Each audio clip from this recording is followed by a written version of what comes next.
Jobe nakoze video nembagamba nti gwe comrade nga tomanyi Museveni gwe tulwanyisa ngira tomenye tulwanyisa wandi badde omuzo omutwego n'okola program endala zitejja kuleta abantu buzibu nze program zenkola nzimanyi era nziruddeko ebbanga bwe mba njogedde ekintu mba na information yakyo gwe kola program z'osobola okukola tolingiriza yange lwaki nkola program ne program eyo ngenda okukola ngenda gikola nga nsinzira ku kyengenda okugamba kyekiriwa President Raibu abadde ayogera agambye nti buli muntu yenna gy'oli kola kyonna ky'osobola okuba nga kikolebwa okula nga tusigukula nakyemalira muki mu ntebe ya Uganda kola buli kyonna kisobola okukola kati nze bwe nzija nenkola program nengamba nti program ya leero oba program zengenda otandika okukola zigenda kuba za njawulo nnyo ku program eza bulijjo nenjogera information gwe nojja nogidilute mwana ogidifusing oba okoleraani olw'ensonga tukimanyi nti state yesinga okutya buli tuleeta program egenda okuleeta obuzibu mu ggwanga nga basindika bacomrade bajje badifusing information bagiradiating information lwaki kubanga batya kankuwa ekyokulabirako tugenze mu maaso program zengenda okukola okutandika n'olwayo nsonga lwaki nti nze mu ntandikwa omwaka ogwasooka namanya message ya president yakuga nti oba oyagala okuvuma oba okuwemula olina ekintu kyonna kyoyagala okukola nga tekigenda ku terms and conditions z'ekibiina jako enkofira national platform jako ebyambalo bya national platform gw'okola ekyokola ku lw'eggwanga lyo era abadde baza bangobera ebbanga lyonna ekyo ekyambalo nakivaamu n'enkofira nenzijjako n'enkola ebyange nga nze ku lw'eggwanga lyange so kati information gyempisa ngiisa nga nze concerned citizen sigiisa nti ngiisa oba ngikolera n'okuba ngikolera ggwanga lyange ompulya bulungi nnyo so saagala ojje ku information gyenkoze gwoba oyambadde ekibambalo kya national platform oba oyambadde ku national platform it's upon you not me olira nze nkola ku lw'eggwanga era information gyengenda ofulumya okutandika n'olwalo egenda kuba ndala mu lwaki kankugambe ffe tulina obulumi ku lw'eggwanga lyaffe wadde tujja kusiika binyeebwa ng'omusajja gwe tulwanyisa musajja mutemu bwe yafuna obuyinza abufuna atemula abantu okuuma obuyinza akyatemula abantu nga ne bakomredi baffe babasse sente za baamutta ompulira sweet pepsi baamutta bannyinaffe bangi babalepinzi babakozedde ekyetaagisa babagobye ku mataka bizinesi zaabwe zizo baziwambye zigenzeemu amazzi abantu babundabunda mwalabe ekiri ekkalamojja ekiri mu mabuka ga Uganda kati gwe oyagala twogere ng'abali ku mbaga nkugee Museveni bwe yafuna obuyinza yabufuna ayiwa musaayi n'okubukuuma abukuumya ayiwa musaayi nakati akyakuyuwa mwattira era ne mukyala Kibalama there is a possibility nti 70% of her death or cause of death banyize munyige olw'ensonga omukyalo yabadde nga key witness ku kwatibwa n'okuwambibwa kwa bbaawe kati kankuwe omukyalo ono engeri gyafuddemu olabe biki bigenda mu maaso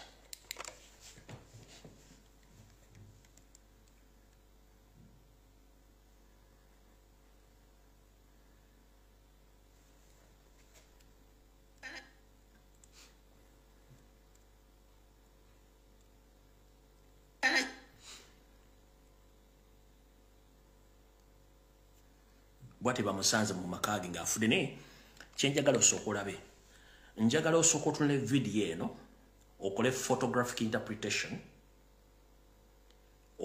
photographic interpretation kwe kusoma ebifaananyi nga bw'obiraba n'eddoboozi engeri gye lifulumyemu nga neiba alyogera kati mu photographic interpretation njagala mukyala Kibalama nga ali mu kibaafu bw'ati yabikkiddwako sirowooza nti omuntu eyagudde obugu mu kinabiro n'agwa ateekeddwa okuba nga agudde nga yeebisse essuuka oba yeebisse bed cover ekyo kizibu nkiddamu teri muntu agudde mu kinaabiro asobola kugwa mu kibaafu ng'eyeebase nga bamutaddeko essuuka obadde bed cover nkusomesa photographic interpretation mu kavidiyo kengenda okulaga olyoka okakasa nti bagamba nti twagala kukyusa ggwanga in any possible way mwe mulekerawo okwogera ebibozibozi bye mu by'ekisiru kuba temanyi buli mu bantu baliko ngenda kuzanyira ka video nkatadde ku mutimbagano ne mwenna bakalabye njagala mumbuulire omuntu agudde mu kinaabiro n'afa abeera ng'omukyalo ono ali mu kibaafu bw'ati bamutaddeko essuuka oba bed cover ng'era aninda gobanyize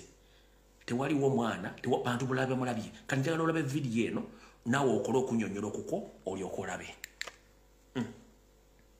Kibalama ono wa People Power bawe yabula uyu yali mu kinaabiro ng'afudde bava muzuula kati wane seeta uyu afudde nkyala kibala amabambi uyu mu kinaabiro gw'omuntu gola mu benseni eyo ng'aliko omulaba ng'aliko bed covers izo ng'ate abadde agenza abali mu kinaabiro uyu yeebase naye atali amubise essuuka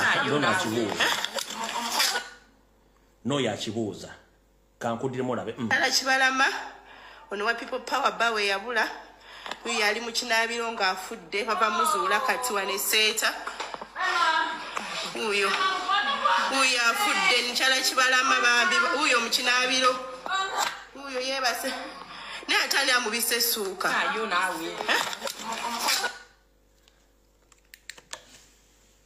kati bwe tujja ntukola program ne twogera strategies empya ezitandise okukolebwa omuntu eyita comrade yaga nti eyo program mbi fe tuli ba mirembe kubanga tamanyi talina bulumi omuntu yenna tayitako mu stroke yasookera ddala nga bassa abaana batomera babasiba nga ne bakomere bali mu makomera mwegendereze nnyo abantu ajja ku social media nga boogera ebigambo nti bacomrade one nazze ne ngamba nti buli muntu mu bulamu bwetaaga ekibiriiti gwegula ekibiriiti kyosirike nkiddamu gwegula ekibiriiti kyosirike va ku bwogezi kubanga babeerangawo wonna munnayuganda woligula ekibiriiti kyokole ki osirike eyo programu nagitandise era programu etambula bulungi nnyo gwe munnayuganda wonna woligula ekibiriiti kyokole ki osirike byo nazze ne mbagamba nti atakulekera nawe tomulekera ennyanja ekuttomera nembagamba wano wetulaga embeera mbi Museveni atukola ebintu yaluze tosobola bimukola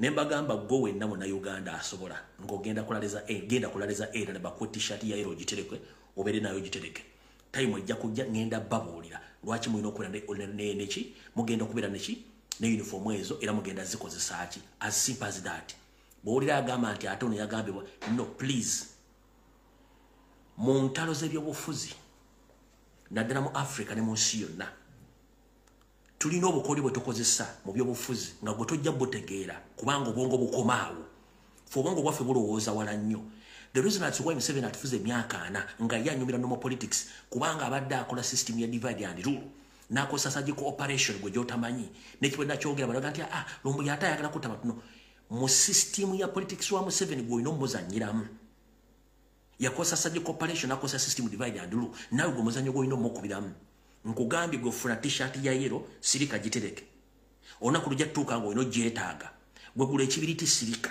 toleekana nabo gula ekibiriiti sirika oyita kubuuza togenda kikozesa ki olina stove ewwo olina essigiri ewwo onywa sigala weetaaga ekibiriiti weetaaga ekibiriiti kati gwe kugula ekibiriiti sirika funa t-shirt ya NRM sirika nayo mu mwezi gumu n'ekitundu okuva kati njabba buli ekitugenda okukozesa gundi t-shirt eyo as simple as that kino kye nayogedde ekyekibiriiti n'ekya t-shirt ya NRM kituuzizza abakulu mu gavumenti mu magye mu poliisi n'ebitongole ebikessi gwali okoze the information netuuza abakulu mu gavumenti anti ogamuli ba political analyst wali ogeddeko the message netuuza abanene mu gavumenti omu byokwerinda nga badiscassinga yabadde ategeeza ki bapulaninga ki kyekiddako tebatukubira mu mupiira gwaffe gwali okozeko the message netuuza abe byokwerinda kubanga nawe tumanyi kigenda kuddako tuli mu kaseera nga bwe tulwanyisa tamanyi kiddako ffe tumanyi ekiddako kalate gwe amanyi ekiddako ate n'olwana strategy ze baleeta oba okolerani president yakugambye olwaleero buli omu akozese kyasobola okukola mu buyinza bwe twe nga tujjako gavumenti eyo tuleeta strategies ezigenda okuteekawo embeera ate gwagambwa ate eno esigenda gendayo buli omu kola kyosobola toyingira information yange toyingira strategies zange nawe leeta strategies zo nze nkofiira national platform nagijjako nenzijjamu nengoza national platform why president oganda bwoba ogenda kukola ekintu nga tekiri ku mateeka na birago bya national platform zijjeemu okole ebibyo olya bulungi nnyo nenkwata amateeka n'ebiragiro nengakola era kati nkola bintu byange nenga biyamba ggwanga n'ekibiina kya national platform you copy that so kati gwaddeeyo ng'ogabyeyo no please gwe noonya strategies zo nange strategies zange nzikozesa bannayuganda bagenda zigula gula kibiriiti osirike funa infomu ya NRM mu t-shirt bagaba za bwerere osirike time is coming ojja kwetaga t-shirt eyo otugenda ogikozesa tugimanyiwo ebyo bijja kukolebwa kati amawulire nga bawadde mukyala Kibalama afudde abasinga obunyi balete mumanyi nga mukyala mubadde mumanyi mwali mulabyeko yono wano mukyala Kibalama ngaakyali mulamu obweddembe passport ye kinewuunyisa ate essaawa eno kubayo ne bagamba nti tetuwabangako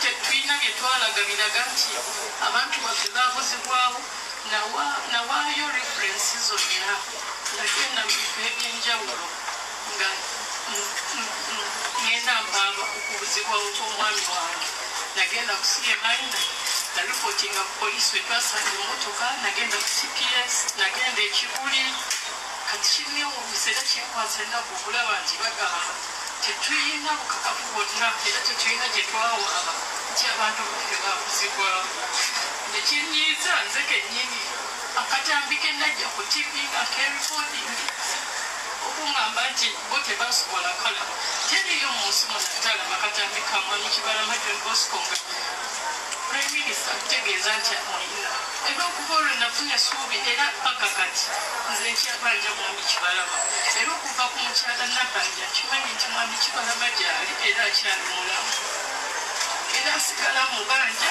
okuva olwo lwe natandika okubanja gavumenti kubanga bega nali simanyi yeyavayo n'ayogera nti bamuyina n'ayogera n'emisango gye yazza nsaba mukyala Nabbanja wamu ne gavumenti mutuyambe nabo abaana baffe bafuddeko be bayita taata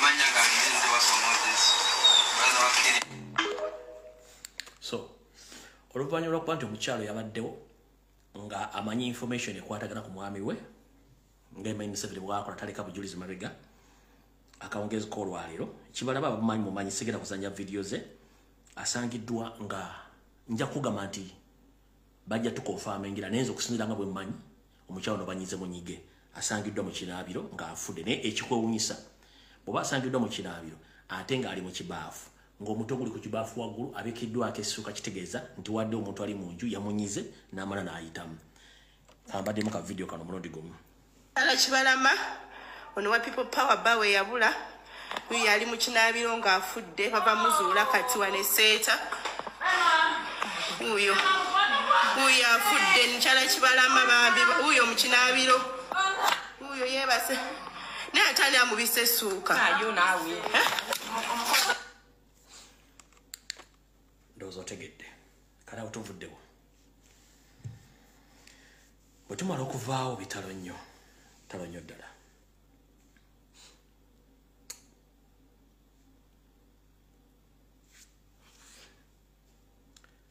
ndowooza mu nkola y'emu katusooke tugendeko e Tanzania tuleke tukome waffe mu Uganda bwe tugenda e Tanzania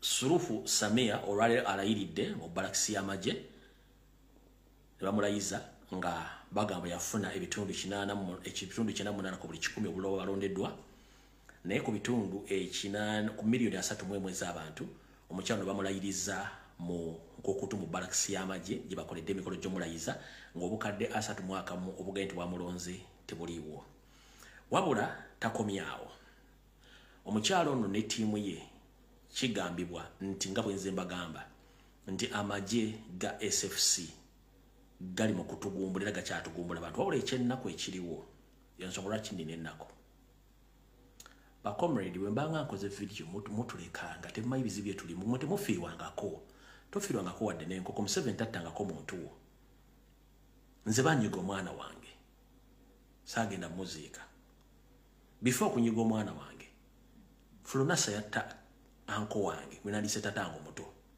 Kapiteni Nsumba Fulunasa yamuttira ku Ntebe Road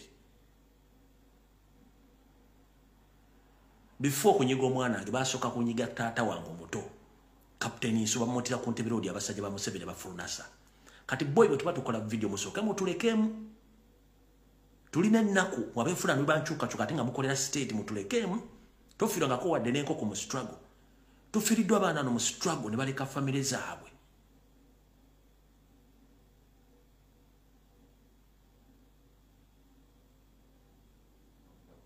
tuliringa n'abantu abatembe mutamanyi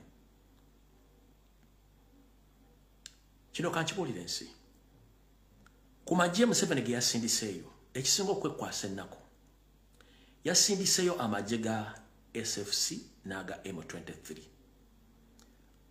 nga balina bagenze balina name tags nga kuliko amanya ga Kiganda nga n'olulimi boogera Luganda okuyingira Tanzania nga bali mu kutta abantu basanjaga abantu. Imagine hate gyateeka ku Baganda across the entire region of East Africa.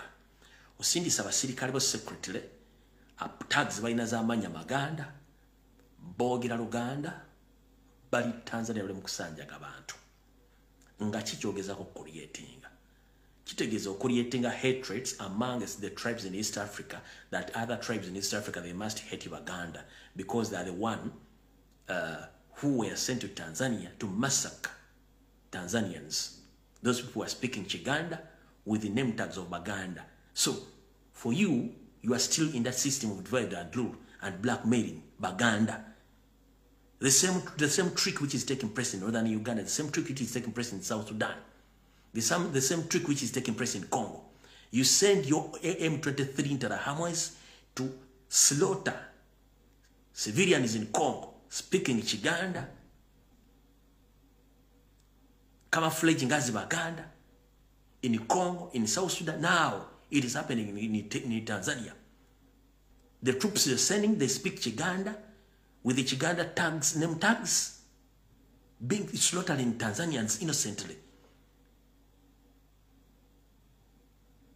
Omwami ono kyakoze mu magye tabagege basindise yasindisa ba M23 sako n'aba SFC nga balina uniform za Uganda nenga amanya ga Kiganda boogera Luganda bibadde basanjaga abantu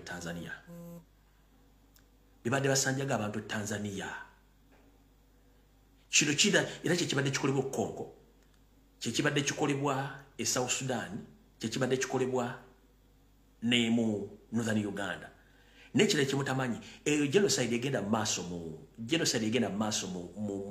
Sudan y'amamboka mu katundu emundu zonna ezikozesebwa okusolotalinga abantu abo emundu zonna Museveni yazigula n'azambusaayo. Museveni yagule mundu zonna ezikozesebwa mu Sudan y'amamboka ng'azise South Sudan ezambuka ono omwami gwe mulaba kati we tuve ntwogera ebintu bino mulowooza tusaaga kati we twogerera olwaleero police mu ggwanga lya Tanzania esindikidde ekoze random message eri abatanzania bonna ngebasindikira message mu Luswahili ngebagamba bweti message esoma bwe ono Lare Madoa owa CNN apostles n'agamba Tanzanian police warn against sharing content that may cause distress or degrade someone's dignity in mass text sent to citizens' phone. Museveni nga bwakola enkola ye baddidde abatanzania bonna buli alina simu ne bamusindikira message ng'emugamba nti poliisi ng'emugamba nti omuntu yenna agezaako okusindika ekifaananyi ky'omuntu yattiddwa abantu ababuliziddwawo oba ebifaananyi by'emirambo ba video kitataaganya eddembe ly'abantu abalala n'okwonna ekifaananyi ky'eggwanga eryo era n'akikola agenda kuvunaanibwa. Message yino ya Luswahili kanjikulage message hiyo ya Luswahili bweto besindikiddwa ekyo kigambo kiri police yesindise text yeyo manya Luswahili lwe Tanzania bagambe lulala nnyo n'Oluswahili lwe Uganda kati n'Oluswahili lwe Tanzania lulala nnyo eyo message esindikiddwa lando muli ku buli simu y'omu Tanzania nenge evudde ku police yesindise message kati nkoze screenshot nenjiteeka mu Google Translate nkoze screenshot message nenjiteeka mu Google Translate kino kyenzizeemu Google Translation enzizeemu ekyo kyenzizeemu bulungi ngenda kikusomera era ebadde ku poliisi screenshot nenjiteeka mu Google Translate ye message egambye bweti Police, avoid sharing images or videos that cause distress or disgrace to someone's dignity. Doing so is a crime offense, and if you found, strict legal action will be taken. Ngamazo okutematema n'okutta abantu mu Tanzania. Abatta bebani, abatta bebasajja abavudde e Uganda bali mu kutta abantu babamalawo. Kati nzo manyi saagala kwogera nga sina information, nga saagala kuwa information nga sina bujulizi. Kati kankuwa information yeno naawe ogyewulirireko. Abantu nga bajjeyogerera bennyini. Ono mukyala mwamugoberedde nnyo ku TikTok ng'ayogera information yeno. Wulira. I had to pull myself together to make this video because it's really getting really heavy on me, and just hearing what's happening, it's just really frightening, especially if you have family that is in Tanzania. I'm pretty sure you can relate. If you have a loved one that is in Tanzania right now, I'm pretty sure you can relate at the heaviness that I'm feeling. Basically, they are going around houses, knocking on doors, and killing people, and this is the Ugandan military force. Another update is that the president of Uganda has been wanting part of Bukoba. It's a region in Tanzania, and the region has a lot of resources, obviously, but he's claiming that Bukoba was supposed to be his region. It was supposed to be a Ugandan region. It wasn't supposed to be a Tanzanian region. No, ekikulu muliddemu nti amagye agatta abantu gavudde Uganda. Waliwo message akala ko kampimukko ne kansoke buli bubiri ngira kuzanya kano. Bani uko ni Mkuria. John H. ni Mkuria. And right now he's already in custody. So in Mwanza, Sirari, Hispania, maeneo ya Bunda, okay, kuja hadi Tarime, it's already worse. Kule ninaambiwa watu wanauliwa vibaya. Na wale watu wanaoua sio wa Tanzania. Ni watu ambao wamevalia mavazi ya kipolisi ya Tanzania, lakini si wa Tanzania. Wene yako gambye, nono uno. As we have been saying for a few days now, we have been collecting evidence of the atrocities and the massacre that has happened in Tanzania. And despite the media blackout, human beings always find a way. And right now we are seeing the videos, the footage that is coming from Tanzania. And in very simple terms, it is a bloodbath. It is a massacre. And we cannot allow ourselves as Africans to accept such a thing happening in any country in Africa. We are also receiving information that the Tanzanian government is trying to hide what has happened by going to hospitals and morgues, collecting bodies. We don't even understand where they're going to take those bodies to. At the same time, they are moving across shops, that are strategically positioned, collecting CCTV evidence. This is a very clear indication that they're trying to hide the atrocities that have been committed. We are saying, as Kenyans, as Africans, we cannot let this just pass like that. As Africans, we want to strongly condemn what has happened in Tanzania. All right. Ebyo nambe ulidde. Kati buno bakanjira busindikira bana Uganda. Nabagambye tetuli mu politics. We are under occupation. So the occupants are waked up now because they think their time is up. They have to fight to keep themselves inside there in Uganda and the other East African countries. So many countries like Kenya and Tanzania, they have been asleep. They have been asleep without knowing who is Museveni and his intentions.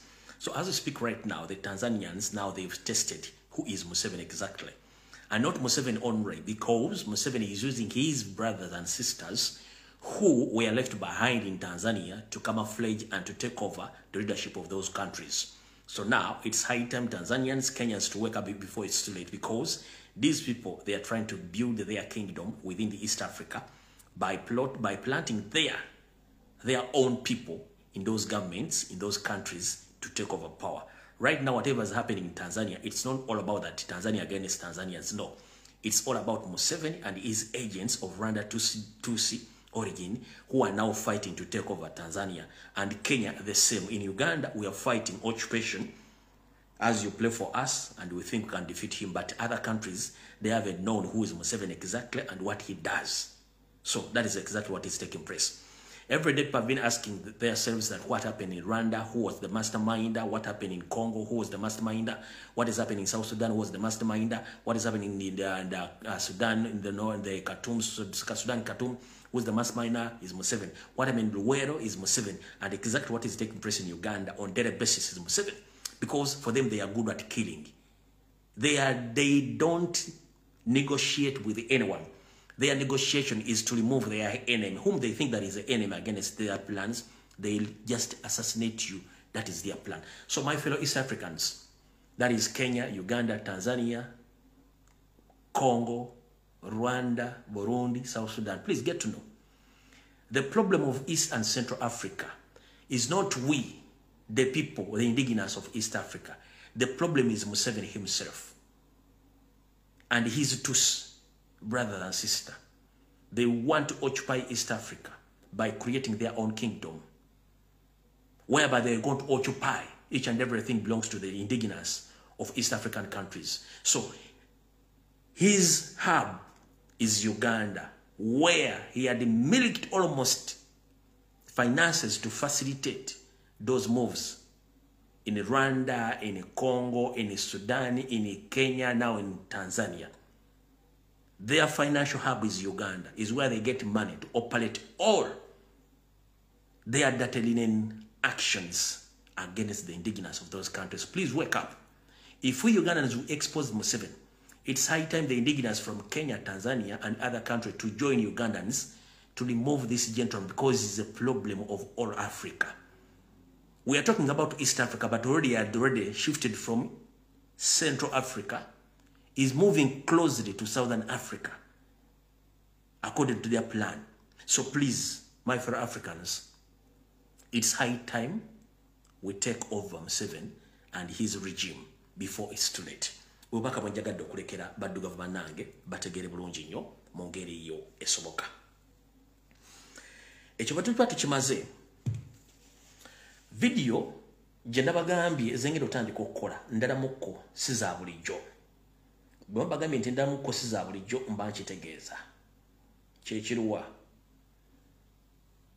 mala okudelitinga wano. Olwali Presidenti abaddeko mu bitundu bya Buganda, asookedde Butambala n'amaliriza nga aliwo Bwegomba. Obaddeyo kye tuyita obusiisi bw'abantu, era abantu babadde bangi nnyo. President tukwebaza n'abantu b'omu Buganda ddala mu bitundu bya Butambala ne Gomba babale kukyaza Presidenti na kumukuyingiriza. Kati kino kireesewo okulya n'okukomba essowaani wakati abaali bamugambye nti Buganda ya Museveni, Kyagulanyi baga nti Buganda yaki ya Buganda era tesobola kuvaawo n'enkwezengeze. Kati kino kireesewo okulya n'okukomba essowaani mbadde beeyita bebitiibwa emmengo n'abadde batambuza ekiboozi kya Obote, kati bibakalidde ku mumwa. Ekigenda okuddako mugenda bawulira nga basala mugambo. N'ekyo si kyekikulu, ekikulu kyekirwa. Buli Munnayuganda era kikkakatako essaawa zino zitugendamu. Tetuli mu politics wa bulijjo, tuli mu politics wa kwenunula. Tuli mu protest vote naye nga tuli mu politics wa kwenunula. Gwe njala kugamba nti buli muntu yenna osobola okufuuka Kyagulanyi. Buli muntu yenna osobola okufuuka omukulembeze w'eggwanga as long as nti ofunye ideology that you can. Nkiddamu. Buli muntu yenna osobola okufuuka Kyagulanyi. Buli muntu yenna osobola okufuuka omukulembeze. Kubanga Museveni bamutonda nkonga alina okukulembera eggwanga no. Yafuna ideology oba ayofuna ebirowoozo mu mutwe n'embira mu mutwe n'abiteeka mu action. Naawe osobola okufuna ebirowoozo bye mu mutwe n'obiteeka mu nkola, ebirowoozo bye birwa. Gwe tolowooza nti ogenda kulowooza mu kabokisi koko okujjako Museveni n'Abanyarwanda no. Olina okulowooza mu angles endala. Angles endala ze zirwa. Ebiseera bisinga muyinza okuyomba mu bigambo ne muyomba. Ebigambo ebigaana nga bigaanye mweyoola. Tuli mu bigambo bijja tuuka bigaane nga tulina kweyoola. Ogenda kweyoola otya nga teweetegese. Nkiddamu tukyayogera bigambo. Time egenda tuuka nga tulina okweyoola. Bw'olaba n'enkoko nga zigenda okulwana zisooka kwesojjaneza, ogenda okulaba nga zitandise okuwanikirwa waatiro. Ogenda okulaba nga tteke zitandise okuvuga n'abantu bwe tutyo. Nti omuntu muyomba ne mwevuma. Ogenda okulaba nga okwevuma tekumala nga mulina kweragako sajja. Essajja ne mutuuka mwekuba eŋŋumi awo. Awulira nti eŋŋumi zimulumye nnyo. Yadduka emisinde. Kanange mbagamba ngo buli muntu yenna ali eyo ng'olina ekirowoozo ky'okununula eggwanga Uganda nga tekisonze mu kabokisi wali kaakulonda. muganda wange nsaba oteeka ekirowoozo kyo mu mutwe buli nkola ina gy'osobola okukola kikozese tolinda Kyagulanyi tolinda Lume tolinda muntu okumulagira gw'ogamba nange nsobola okununula eggwanga eryo nsobola okukikola bakikola batya kiteeke mu mutwe tandika okifumiitirizaako tandika okukikola gwe kennyini osobola okufuuka omuyeekera ku lwo nga teweetaaze Kyagulanyi gwe kwennyini osobola okutandika protest vote nga teweetaaze Kyagulanyi osobola okutandika surgical operation nga totandise tolinze Kyagulanyi.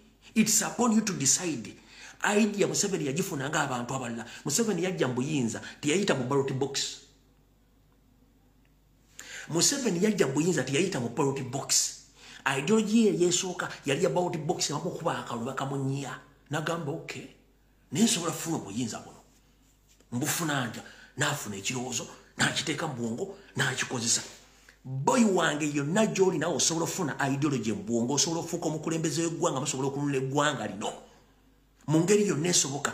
Jjukira ekintu kye tulimu tetugenda kifuna nga tutudde ku mmeeza awo no. It's all ideology gy'olina ofuna. Tiyibala abasajja batugamba balwana biki ffe tetusobola kulwana. Nkubuuza bulaza Museveni ne bana baga nti balwana gwe tosobola kulwana.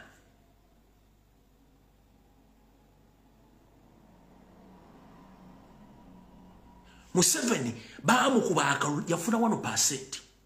Nenga alina ekirowoozo ekifuga eggwanga eryo. N'agamba no waliwo enkola endala n'akwata enkola endala eyo. Obuyinza bwamala obufuna n'asigala ku nkola y'emu. Ngenda kusigaza obuyinza buno nga nzita abantu nakati bakyatta olwaleero. Mumaze omu exposing nti si Munnayuganda kati ali more dangerous than ever before. Naye ate mmwe bannannyini nsi ye mugwira era akimanyi. Kati ideology gy'olina mu mutwe osobola ogiteeka mu nkola. Nga ffe tuvuga protest vote abeteeka okulwe bagenda okulonda nga president bw'atambuza message ne gwe ng'omuntu agamba nti ekimala kimala. Oteeka okutandika okulowooza ku kintu ekirala kye tuyita real struggle. Aba Vietnam bwe baali bagoba America mu Vietnam buli omu yaleeta strategy ye eyagoba baki eyagoba America mu Vietnam. Abayindi bwe baali bagoba Bangereza mu India baleta strategy buli omu yaleta strategy waliwo yaleta strategy y'okusala ebyayi ku kkubo. Omuyindi yasala ebyayi mu India ensi yonna newunya ebyayi. Omuzungu yagamba tetugenda kufiira n'okukolera ne badduka emisinde. Ogwo omuze gukya balimu n'ogwokupama ku kkubo e India yali strategy yagoba Abazungu. Okyegera buli omu osobola okuleeta strategy nti strategy esobola okukola okusinziira ku kyolaba. Kati buli munzo enkudumira olina okubeera ng'oli muyeekera muve bino byebira buli omu kati oli muyeekera. Buli omu osobola okuyeekera gavumenti ya Museveni in any way possible. Nkubuli bw'osobola ofuuka omuyeekera yonna essaawa yonna ng'oyeekera ku lulwo. Teweetaaga Lumbuye, teweetaaga Kyagulanyi, teweetaaga Ssenyoyi, teweetaaga ani osobola ofuuka omuyeekera gwe kennyini. Wonna w'osinzira osobola ofuuka omuyeekera. Eyo omuntu agamba nze Lumbuye nkooye ebintu bino n'omugamba munnange oba okooye ideology gy'olina nti n'omugamba well and good go and implement that ideology. Go and implement that ideology. Abafunye bangi nnyo nga balina nga genda ogi-implementing. Funa abantu basatu abalina the same ideology mu gi-implementing ejja tukolera. Bwe tunaafuna abantu nga balina different ideologies nga basobola oziteeka mu practical ng'osobola ofuuka omuyeekera osobola okukikola.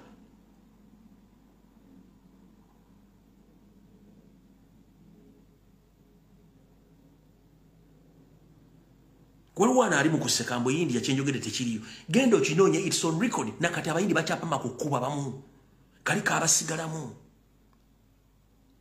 Yali strategy bapamira India yonna bagipamamu ebyayi bagisalamu ebyayi. Ebyayi ne bisukka okuwunya. Abazungu bagamba tujja kufiirawo ne badduka.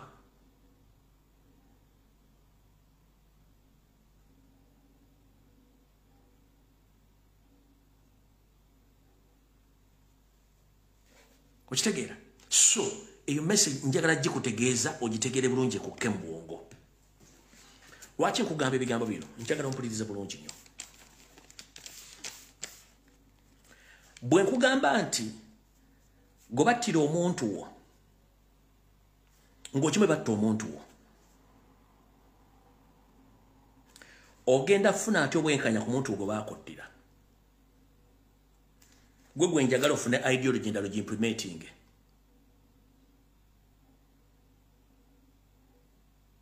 Ompulira bulungi nnyo.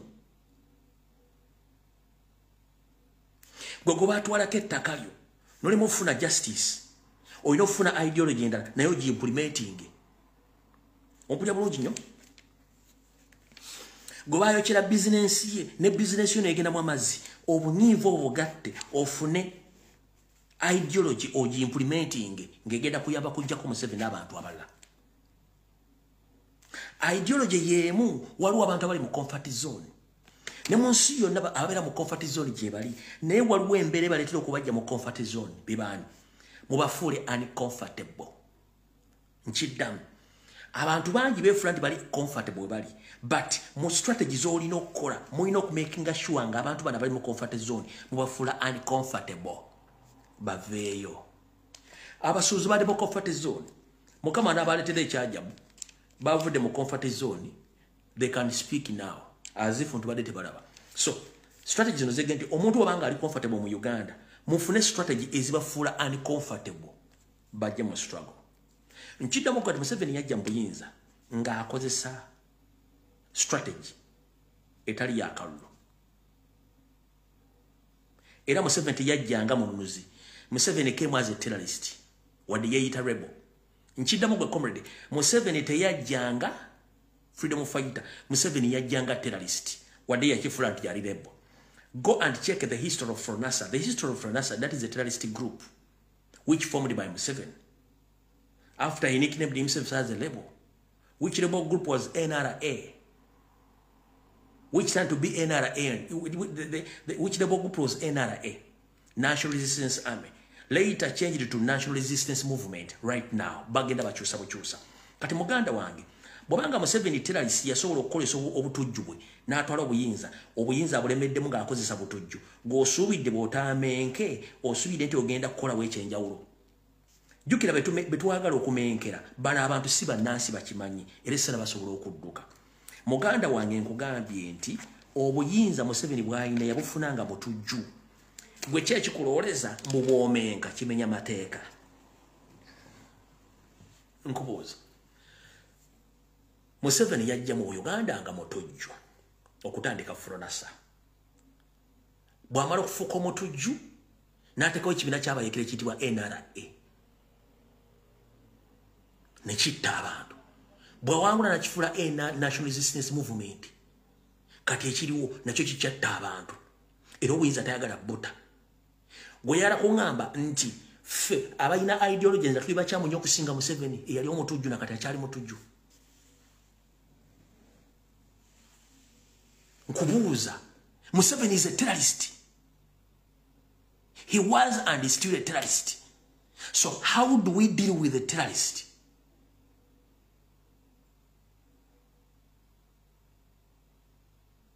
We should implement ways of dealing with Museveni as a terrorist. Yamala kutta bannayuganda okutuuka waali.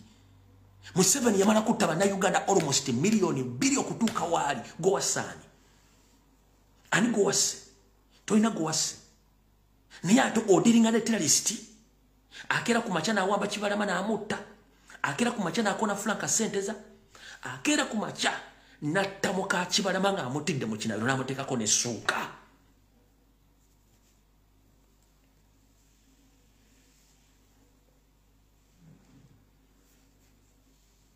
Akeera ku makya n'aseetinga kkoni n'asala abantu. Akeera ku makya n'asenda ennyumba yo.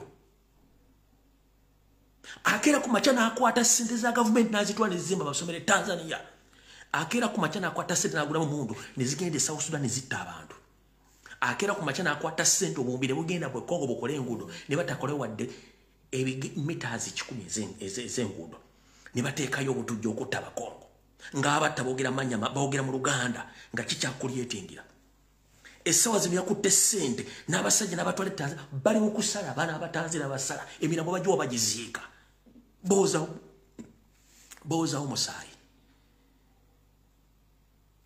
musaayi Tanzania ejjudde ebiwoobe baasaza abatanzania emirambo ne bagiryawo over kati bagenda ku street nga basaba footage kamera zonna bazijja ku street bazijja bazimenyayo baagala kujjayo footage obutabalabisa oyagala okugamba nti ogenda kuzanya nga tona strategy nyinala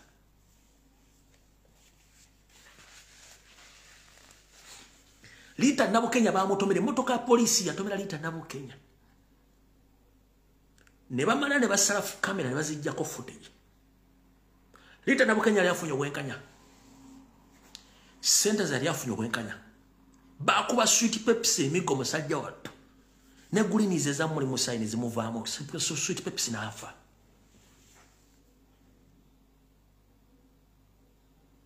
Kibalama musajja wattu bamuwamba kigambibwa mbu nze nabagamba Kibalama mufu ne walosese zigandi Kibalama gyali ne bamupakulamu amaaso nga they can't produce Kibalama without his two naked eyes.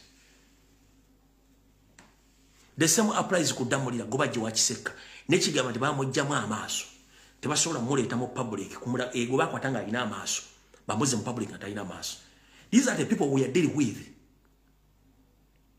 N'okwata omwana muno n'omuyiwa kaamulali mu mbugo n'okwata omwana n'omuleepinga n'omusiyaga n'okwata omwana omulenzi n'omwambula n'omulikodinga video ng'omusiyaga mukimanyi nti bakomedi bonna abasinga bawano state eyina video zaabwe nga basiyaga babajjeemu engoye nga bazikozesa nga tulu okubalwanyisa mu struggle gye tulimu.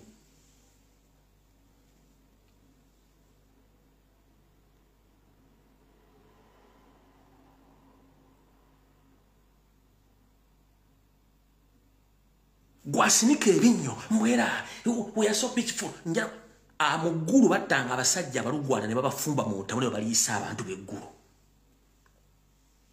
n'okwata omwana wa muno n'omulisa n'omufumba n'omulisa muntu munne ne batakomaawo ne bajja ku kyalo ne bazingako ekyalo buli mukazi yenna omukulu ne bamwambula n'abaana baabo bawala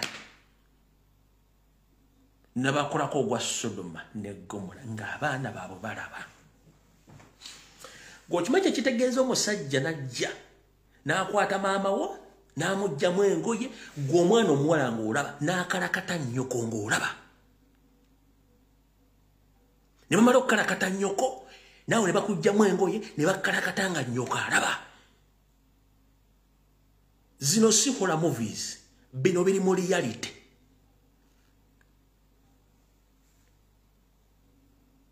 Ne bakwata abasajja ne babasiyaga ng'ensi eraba. Babikola mu Northern Uganda.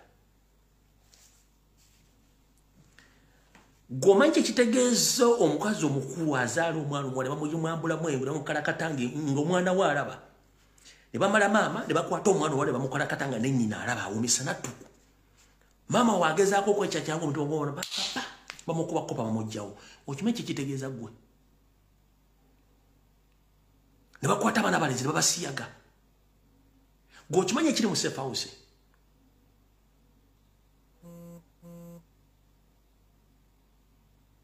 Omanyi ekibira mu safe house?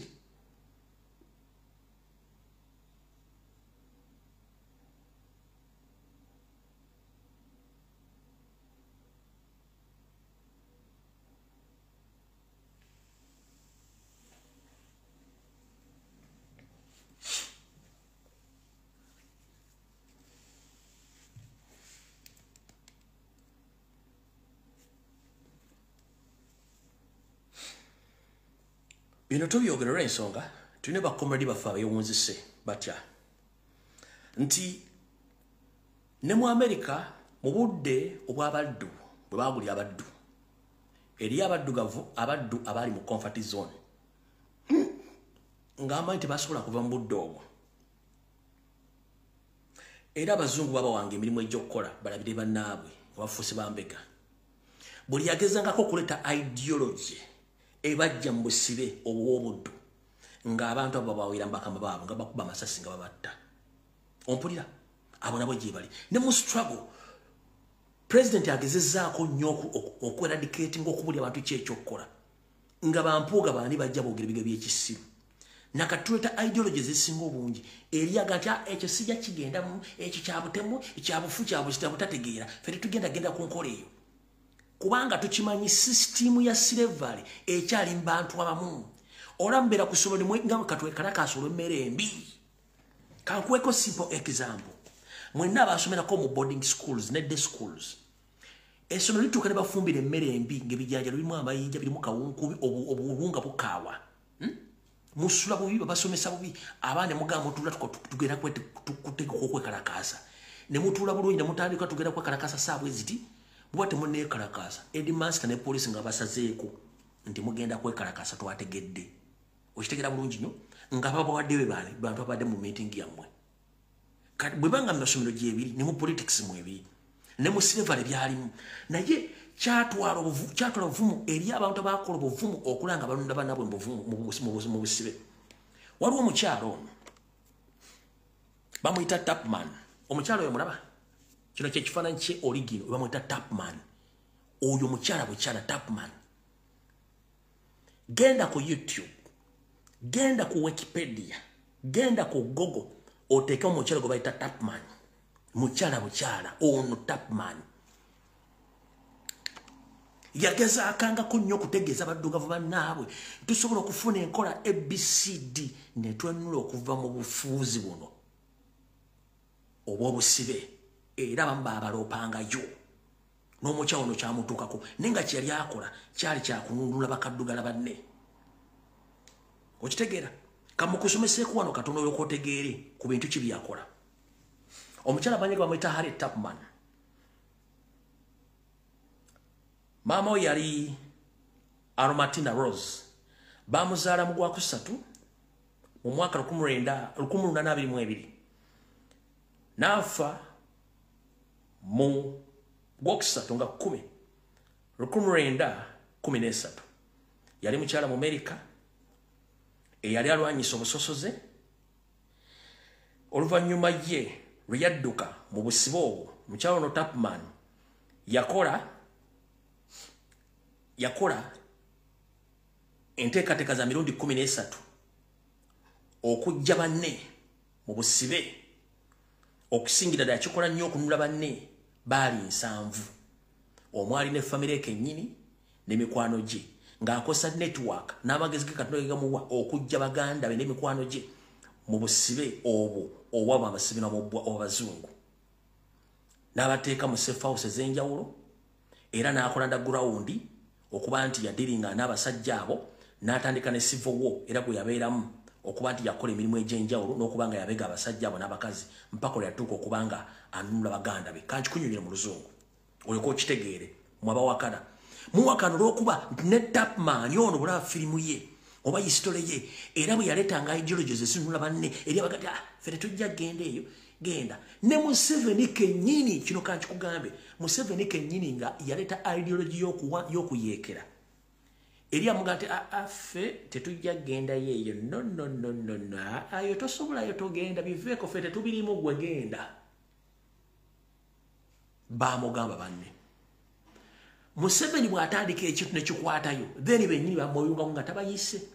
Ne Tubman bwe yagezangako bowa ideology baamulyangamu olukwe ye n'asigala ng'agenda ku kintu ekyo mpaka olwe yakikola abamweyungako ne bamweyungako kati na kino kye tugamba nti tulina okukyusa puroguramu ne tukola ekintu ekirala eri abaga nti ekyo tekijja kukola ate ekyo kyabulabe no gwe sirika tokigenderako sirika eri abagenda okigenderako bwe kiraba kimaze okukwatayo then you rejoin later but right now we are creating and looking for more ideologies how to unload Museveni from where he sits or where he sleeps in Uganda.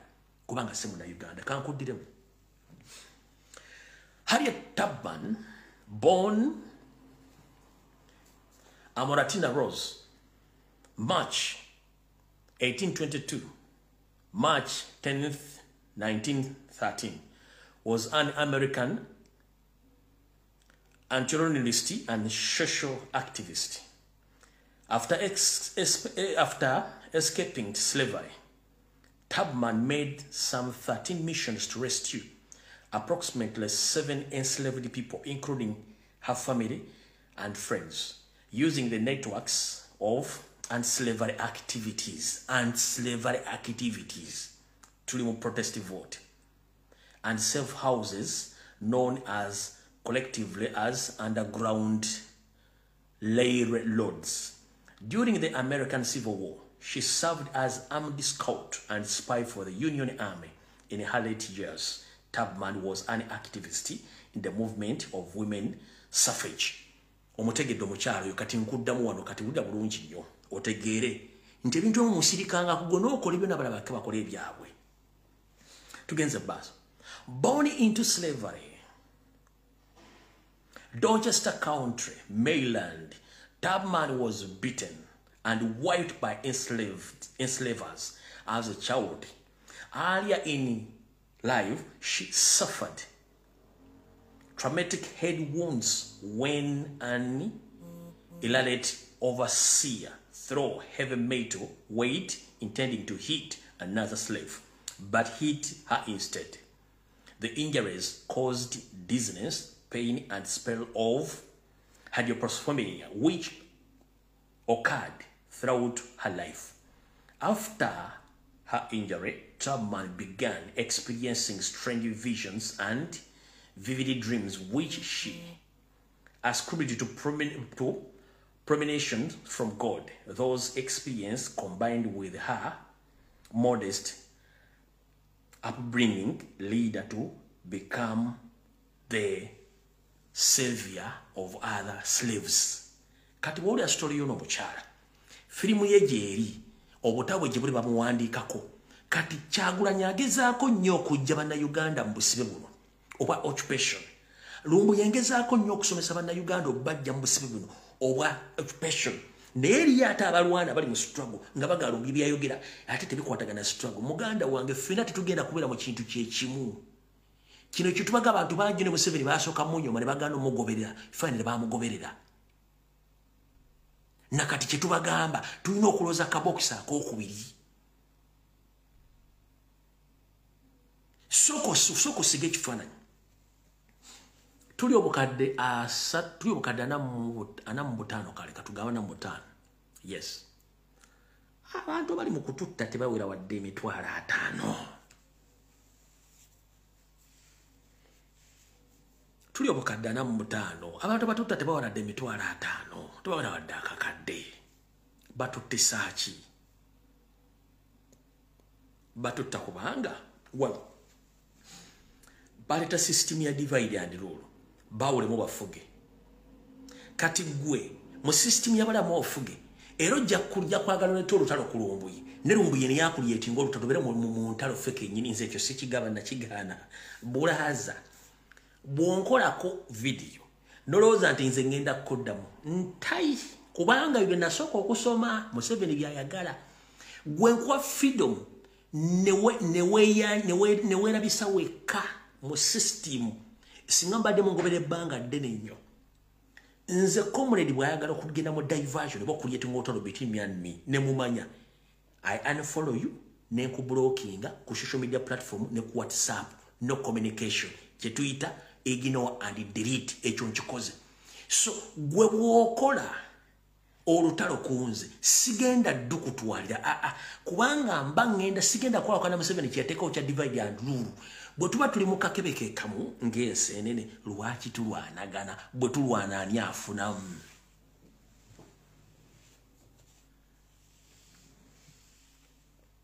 Kati goba tewasoma system ya Museveni and divide and rule n'otagitegeera ogamba otya mbu oli wankyukakyuka, ogamba otya mbu oli analyst, ogamba otya mbu oli blogger atasobola kukozesa bwongo bugati.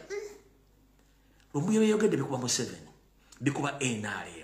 Ate nze nyingirira mu luddawo bikwate mba nkolera ani. Bwe ntandika olutalo ku Lumbuye mba nkolera ani. Era singa tabalumbuye ngenda dutandika bwanziriza tugenda kukomawa ani abaafunamu. Kati nze kye nakola nawandika akagambo ignore and delete. gwe tandika olutalo ngenda ddukulekera bulungi nnyo bw'ona otuuka olwagala oddukomyanga olukomya nze siri ku budde bwa divide and rule kye nasooka okukola kiri kintu eki ignore and delete system ya divide era ngeri gye nagisomamu ngimanyi kubanga the more we keep on fighting each other Museveni yafuna so nze siina budde bugenda genda mu ntalo na comrade olwa system ya divide and rule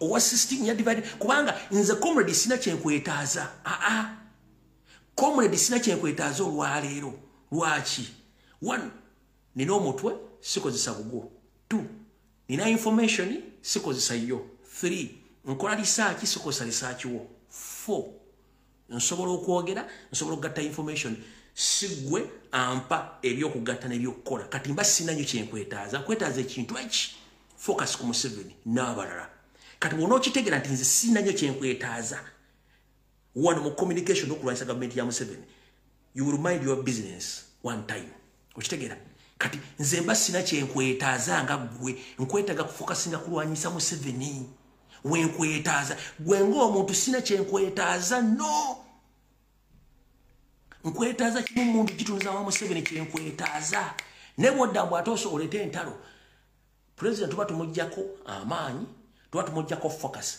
tuba tugijjako focus tuba tuwadde omulaba amaanyi mu system ya divide and rule yensonga lwaki gwe tolaba tosobola kutula ku manti ensene zino lwaki bazikwata zibira mu kacupa zirwana kubanga zirwanira space wadde tuliwo mu kulwanyisa space tulwanyisa mulago bayita Museveni ekyo bumuna akimanya mu kiteeka mu bwongo buli omu ojja kunoonyanga ku information ojanalizinge olabise mpaka abantu banaafuna information etuufu ne buli lwonoddanga ate okuliyetinga diversion within muffe kitegeeza oba okuliyetinga Museveni space y'okukola diversion ne system ya divide and rule bye tutayagala ekyo njagadde bawo analysis yakyo okuva n'olwali mutegeere nti nze bw'ojja okuneerijjako golwanyisa information yange gogenda okugwa mu bulabe sinze nze nasoma ebintu bino bimanyi bulungi nnyo 1 manyani yani ono alowooza atya ono alwanyisa space alwanyisa information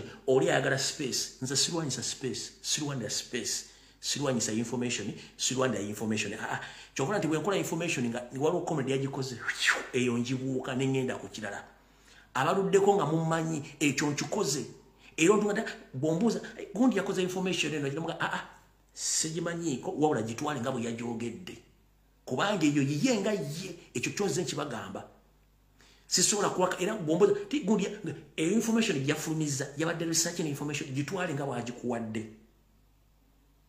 bwentyo mbagamba abantu bonna bonna bo kubanga nina ekizibu kimu kyekiriwa manyi kye bayita okunoonya information manyi kye bayita okwanalazinga information manyi kyetwala ssente kyetwala time kitwala n'obuvumu mwena muyina amasimu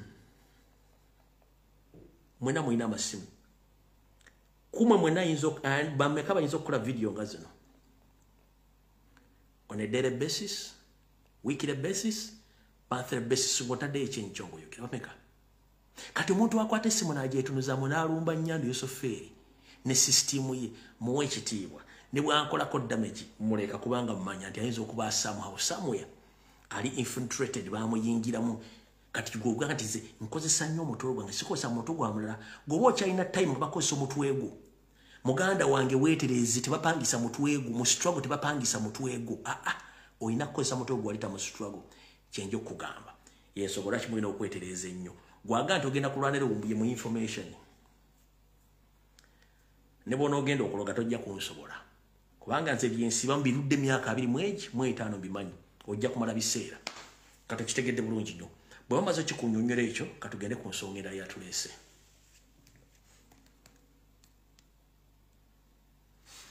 ekyomukyalo nkikusomesezza era okitegedde bulungi nnyo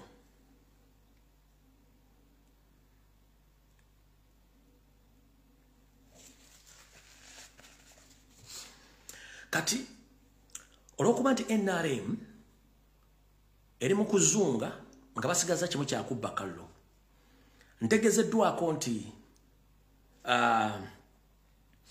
bwe bamaze okutegeera nti tubakubya akallo bakoze strategy nga government yakunganyiza bagirudi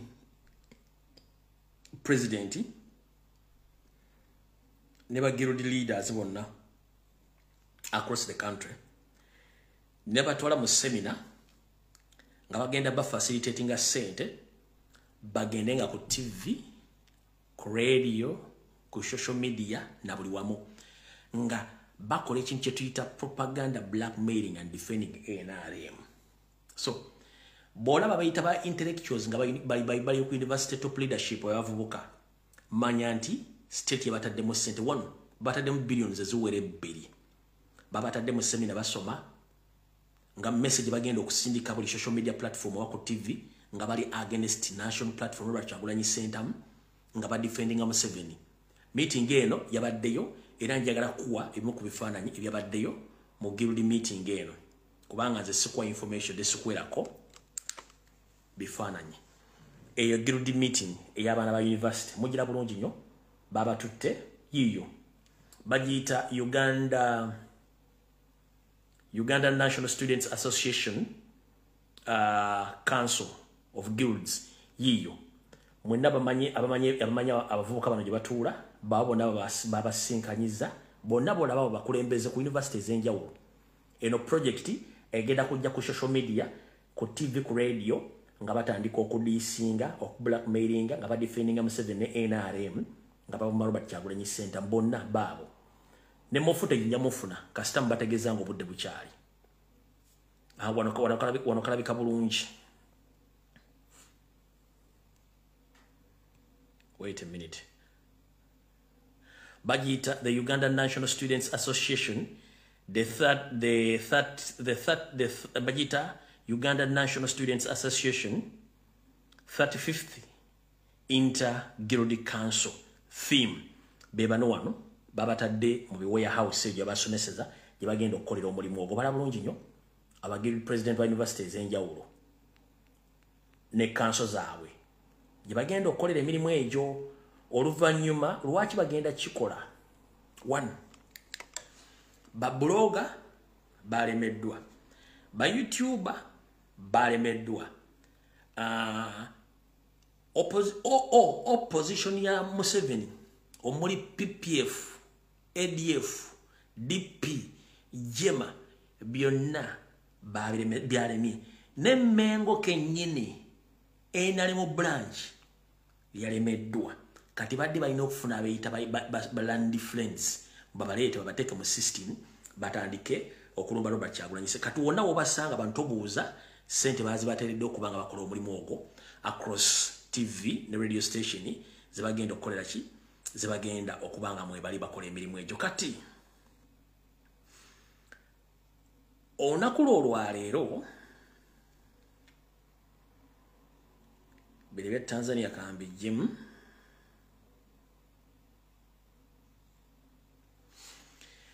okumanya Museveni ekintu kimutabuseeko nga n'okubba akalulu kayinza omulema. Wetwogerera olwaleero mambuka ga Uganda twabagamba nti baleeta ba refugees. Sincerely speaking, leero njagala mbakolere forensics mutegere bulungi nnyo. Forensics oni alwa. Yes, tugamba nti abantu bafa mu mambuka bafaanagana abantu b'omu Sudan.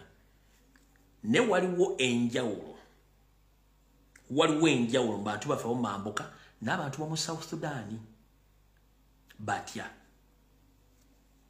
Abantu b'omu Sudan baddugavu nnyo olumu babeerako ne kale ensiwufu yennyini ng'olowooza bamutaddeko oluwawu abaddugavu ekitali ku bantu bafa mu mambuka.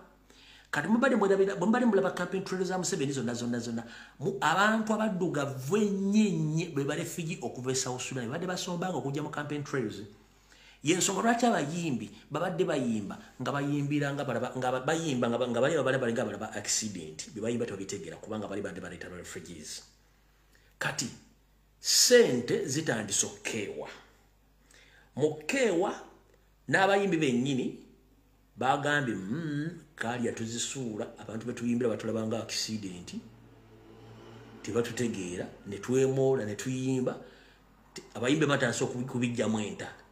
Kati olunaku olw'olwaleero ebaddeyo laale mwambuke tebaleese emmere barefugee ne bannayuganda batonotono tebekyanze tebadduse ku laale kati ate amagye nga gatandise obatayiza obutafuluma mu kisaawe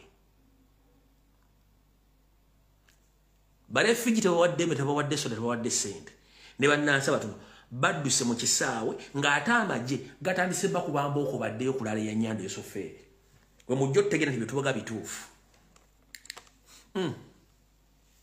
naatera okuvuma tugenda tutabuse tukoye kisaawe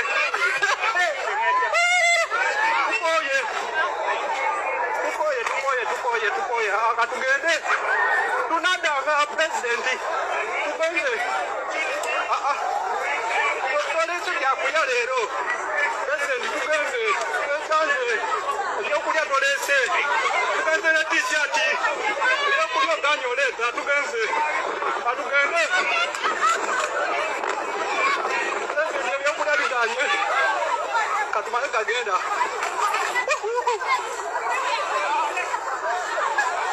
kisaawe tulifaanawo ekiro kati eno bayitusaliza bakwagala twera nga tukolaki atudda mu kisaawe naye tuganye ekisaawe tukiganye emmere tewali nebyawogera tetubikkiriza bayitusaliza nga nte tufuuse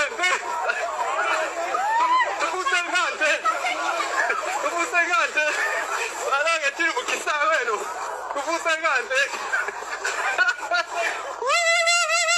Atalizendo!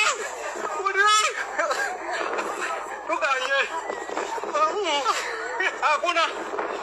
Tutiganye! Yari mmere! Mwitu kalubiza bwerere! Ekisaawe kikiganye! Kati kidduke! Abantu babulira ekisaawe nga pulezidenti atuuse! Kyewuunyisa! Baana nga bagamba mwagala! Naye bamudduse! Bagambye nedda! Eno kirabika roboti si muntu tubadduse mu kisaawe ekisaawe kigenda kala wenjogera ekisaawe kigenda kala ekisaawe kigenda kala gwe mubaana bange olowooza byakusaaga naye nga bavuddeyo ne yero yaabwe yero bavuddeyo nayo wenjogerera embeera nzibu wano mu katundu k'ennabiratuuku k'enkalamojja embeera emukyankalamu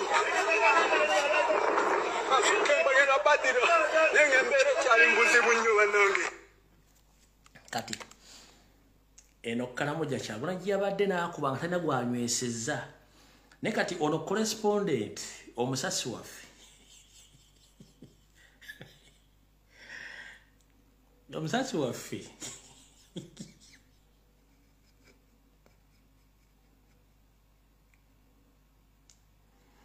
anyi nzija nembaweereza wano nembasesa naye nange embeera ku live za president nga bali mu campaign trail ntera nnyo okuwuliza abantu aba mpuliriza nnyo Buganda Ronald Mugenyi alina sitole zaleetaawo kati n'oseka era omutemu nemugalugala otandise ebintu byo ayinza okuleeta emboozi z'essuuti ya president n'alyoka atuvugira mu comment section yawo kati yate sama Uganda n'ebintu byaleetaawo nga tosobola nga bisesa busesa kati ne commentator ndo oleka agobida nnyo sama Uganda nani ne Buganda Ronald Mugenyi okitegeera kati bino betu bagamba president yabadde Karamoja nga talina gwawadde ssente talina gwawadde mmere talina gwakoze eki naale Museveni agenze olwaliro omusasi alabika alaba nnyo sama Uganda ne comrade Ronald Mugenyi owa Ghetto TV line 1 muwulire bulungi nnyo mwinza ogalombo yalimba naatera okuvuma tugenda tutabuse tukoye kisaawe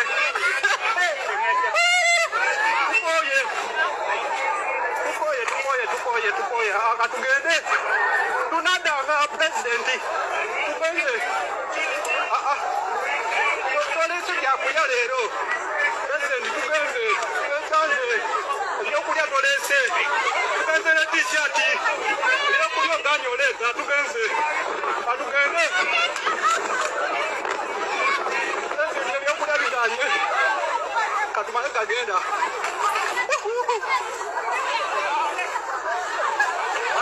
kisawe tulipala wekyo ati no bayitusaliza wekwagala twera nga tukola ki atuda mu kisawe tuganye kisawe ekisawe tukiganye mbere tewali nebyawogera tetubikiriza bayitusaliza nga nte tufuse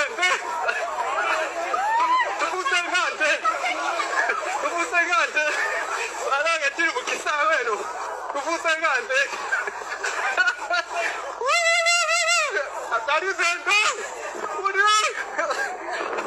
Tuganye!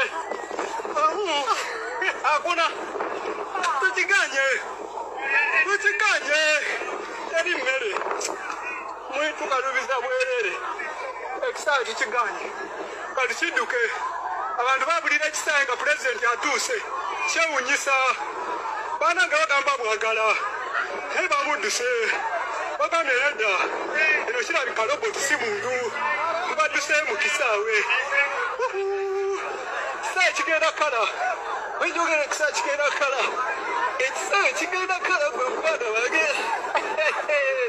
olowooza byakusaaga nga bavuddeyo ne yero yaabwe yero bavuddeyo nayo enjogerera embeera nzibu wano mu katundu k'ennabinatuuku ekalamu ejja embeera emukyakalamu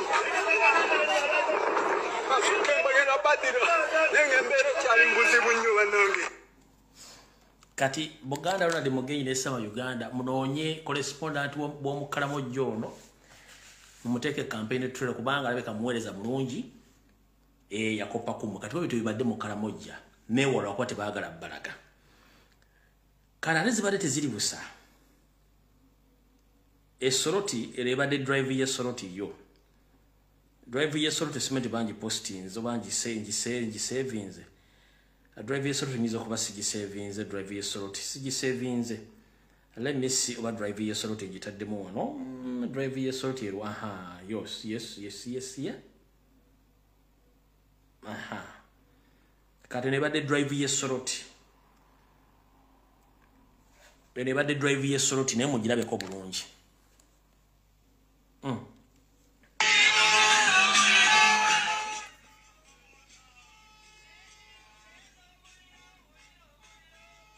drive ye soroti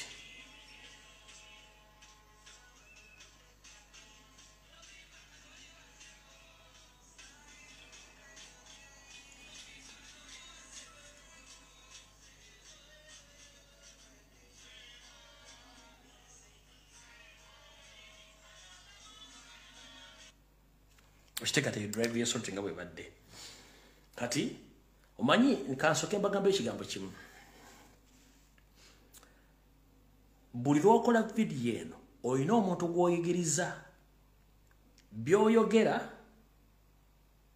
abyigirako enjogera gyoyogera agiyigirako enneeyisa agiyigirako kati bakomrede bakola video ku social media kuno mumanye nti waliwo abantu bemu inspiring bemuteekamu obuvumu okufaanana nga mu kye baagala mukole kubanga naffe tulina bye twayigirako neryo n'abaana abayigirako nkitegedde bulungi nnyo so kati kyovula tabaga sisaasanya ntungo neryo program basaasanya entungo so mutegeere naye nga abasajja bali bubi mu ngeri nga bwetambula bwekola kati mutagingire wano omwami ono gobayita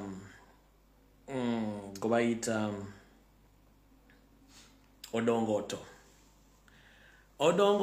I have your message.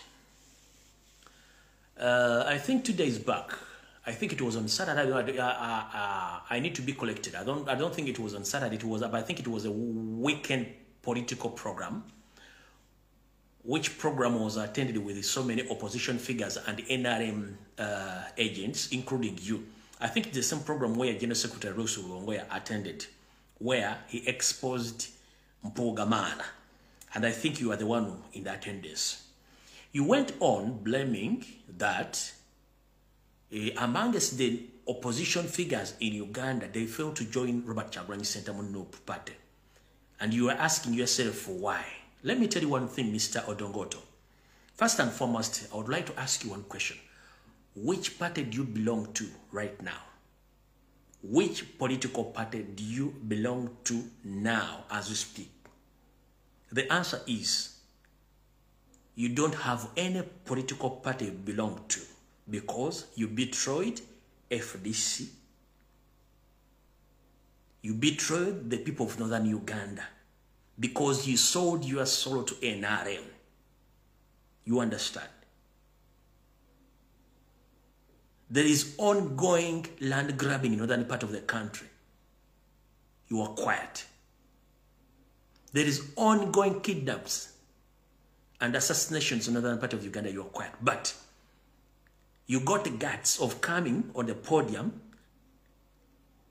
trying to expose or trying to blackmail Kyagulanyi Ssentamu that no one in opposition joined his party. Let me tell you one thing, Mr. Odongoto.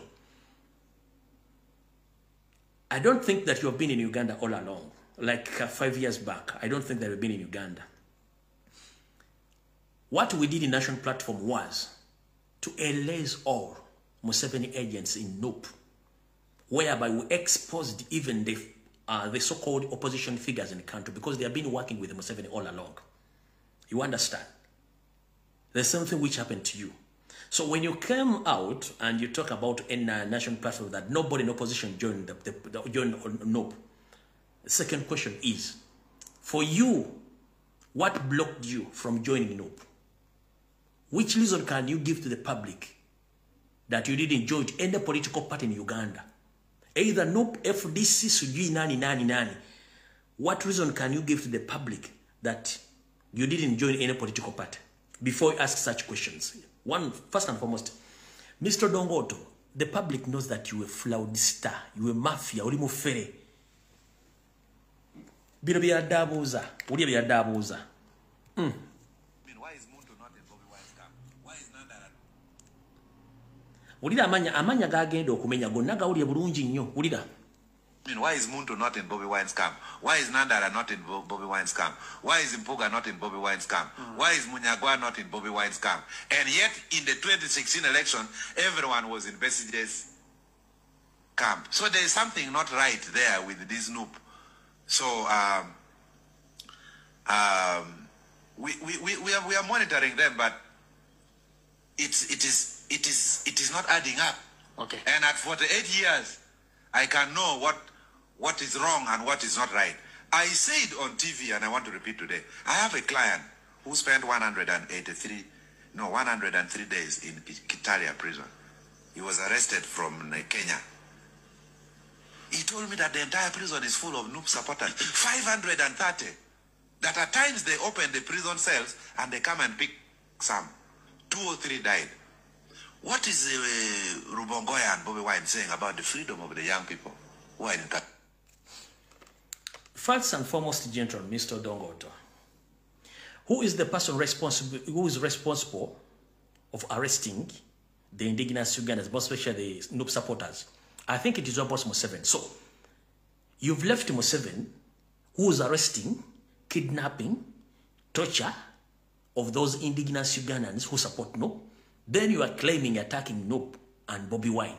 That, for you are narrating as if that it's Bobby Wine who are arresting those people. Does Bobby Wine own any police post? Does Bobby Wine own any prison in Uganda? Does Bobby Wine have authority to arrest or to detain or to kidnap any Uganda? No.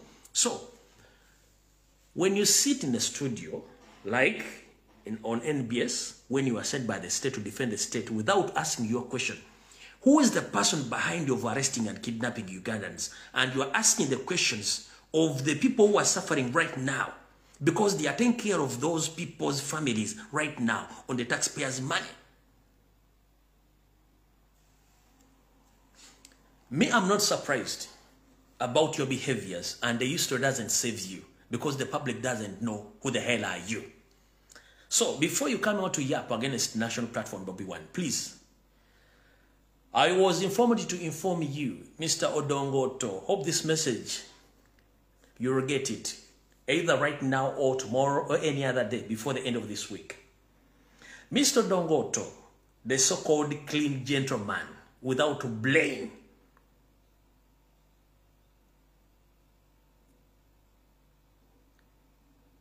Museveni gave you money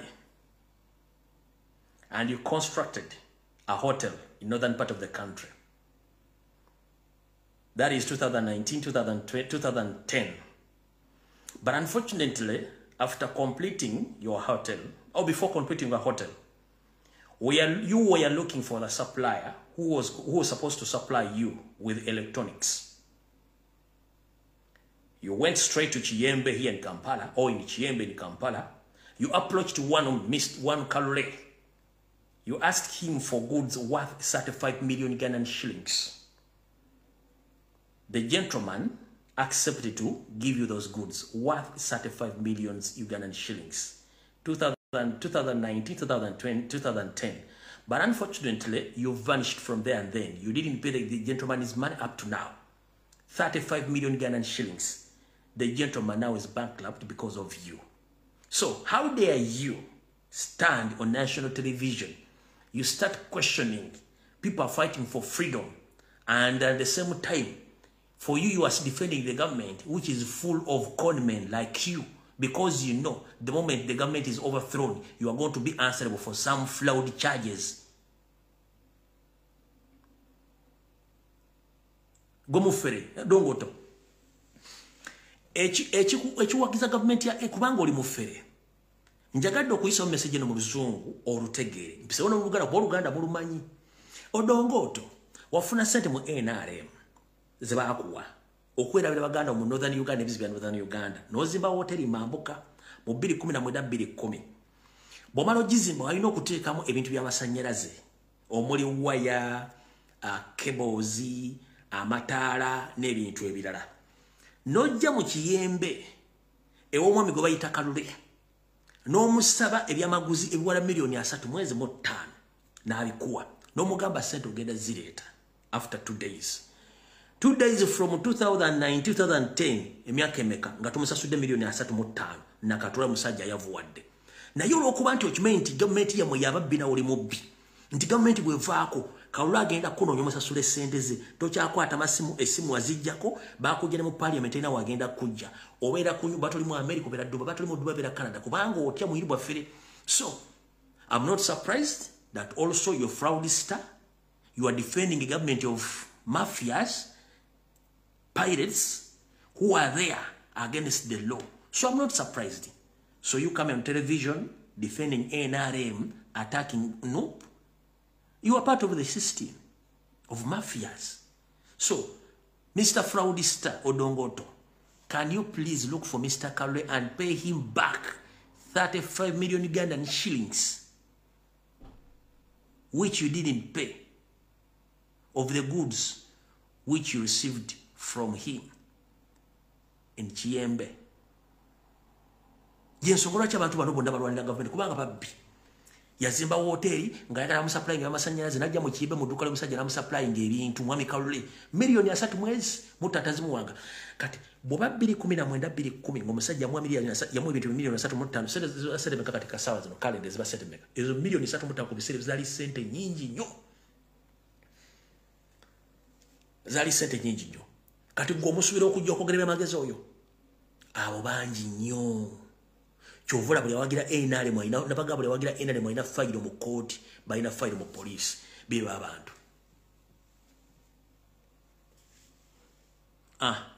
Ronald Disempo gaga bajiita signature hotel eyo Dongoto. Well and good ne hotel ino bajimanyi. Bajiita signature hotel ye hotel ya Dongoto. Kati signature hotel ebya masanyalaze byonna ebirimu bya mwami Kalule mu Kiyembe. Embweno yagano musasula sente ze.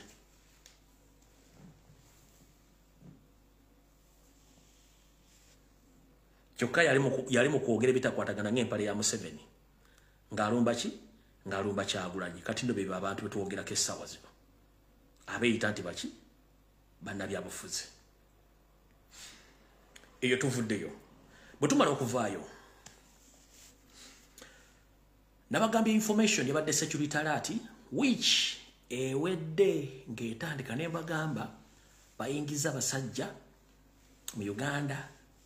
Bajja kupangisa mayumba bali ne mundu nemba gamba ze byange mbyogera kate ng'omuseza akule Siyani nze si ku ground abantu bajje ne bampa obujulizi oninya tuwadde information giwulira bulungi nnyo ka seconds 17 Tikyalumbe wagambe bituufu amaje gatuuse eno kinya tugalabyeko bagale buyumba bwa mitwalo 10-15 babunoonya ate bagala bwalayisa ate nga buli muno ekirala bekuba n'enjawulo twewuunyi teeka ya ekyo mukitegedde sijja kirwako mukitegedde bulungi nnyo sigenda kirwako mukitegedde bemba mukitegedde tugenda kuvumirirwa nnyo ebikolwa bya poliisi byekoze olunaku olwaleero poliisi Mr. Abbas Byakagaba chairman w'akakiiko by'okulonda mukulu Simon Babakama with the due respect mulumirire eggwanga mukama wammwe abadde mu bufuzi emyaka 4 which terror regime yone maze myaka 4 mu bufuzi ebeekyawe wakitiibwa bannansi baayo bannayuganda banyigiriziddwa nnyo to the extent basirise poliisi mukimanyi nti omuntu yeewandiisa agenda kuba campaign mubulookinga emmotoka za Kyagulanyi ne mujja embooko ne mukuba abantu embooko manyi munoonya kye bayita provocation munoonya spark naye simanyi bamulamu mutandise okulaba obubonero nti people they don't no longer fear edda bagamba nti military ze buli omu yaddukanga mu kibuga mwadeployinze military olwaleero ekyengera ng'ekuba abantu people they are no longer scared with the military and police ekyo nakibagamba mugenderera nnyo okumanyiza bannansi poliisi n'amagye n'emmundu ekyo nakibagamba kyalimu okutya balimu okutegeera luli baga nti baleese military ng'egyo misinde kebere ku university Makerere kati bwe mbanga mutansi n'akantu akatiisa ke musembe okuleeta kamite mwakaleese nga batebakyakatya watch out ekirala kuno kulabula gwe wenna wa poliisi ng'okutte solid ogenda kuba omwana omuggo nga talina musango g'akoze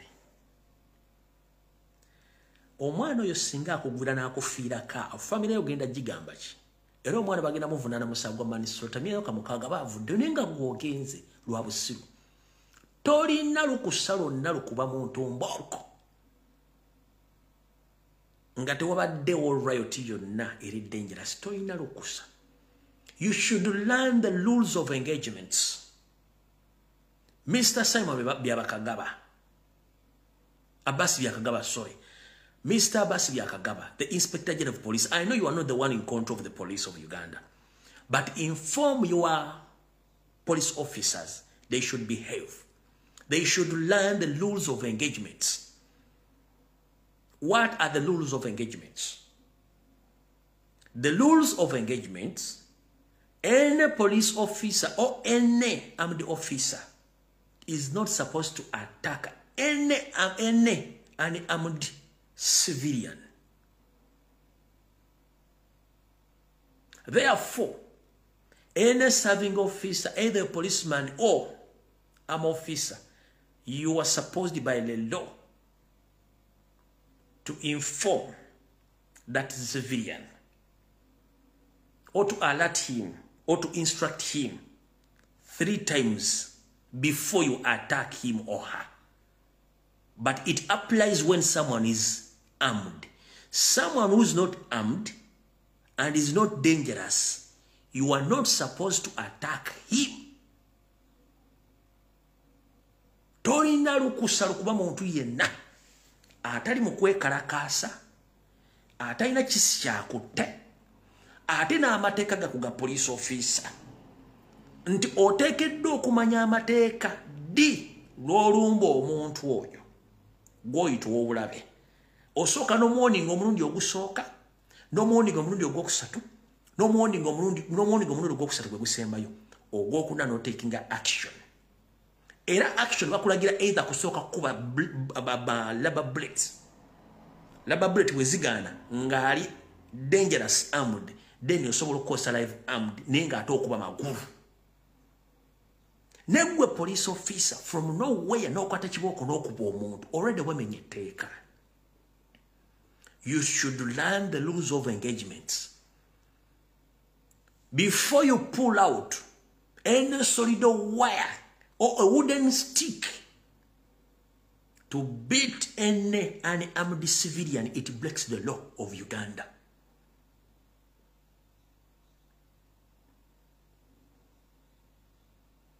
That provocation will result into case. Because these are human beings. These are grown-up people who are there to support their candidate. But for you, unlawfully pulling out those solid wires, beating civilians, unarmed civilians, it is against the law. Any slight mistake, you might beat someone and you end up being beaten in reply. Or in any self-defense move. Siwa polisi siwa somesa wana siri kubasomesa nemba gamba chimukola chimenya mateeka. Okuwa omuntu yenanga tayina kisicho na tayina kyakoze. Omusajja asobola okukuba ejjinja ku mutwe n'ofa ne bakuziika mu self-defense. Nze siri wano kusomesa polisi oba kusomesa w'amagye wabula amateeka amawandiike mu constitution weegali.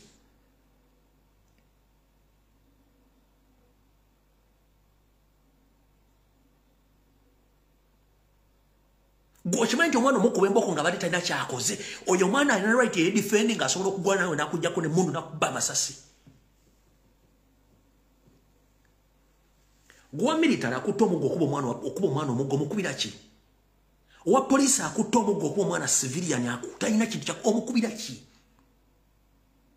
Is he rioting yekalakasa? No. Peacefully alinze mukulembeze we ayitewo is happy enjoying omubulokins omukuba emboko for what reason? Mugenda kufiira mu bintu by'ekisiru nze mbabuulira. Time egenda kujja nga civilians are against the officers. Ng'omusajja ajja kugantiriza kanfu onkubi emboko mumusaaga n'abantu.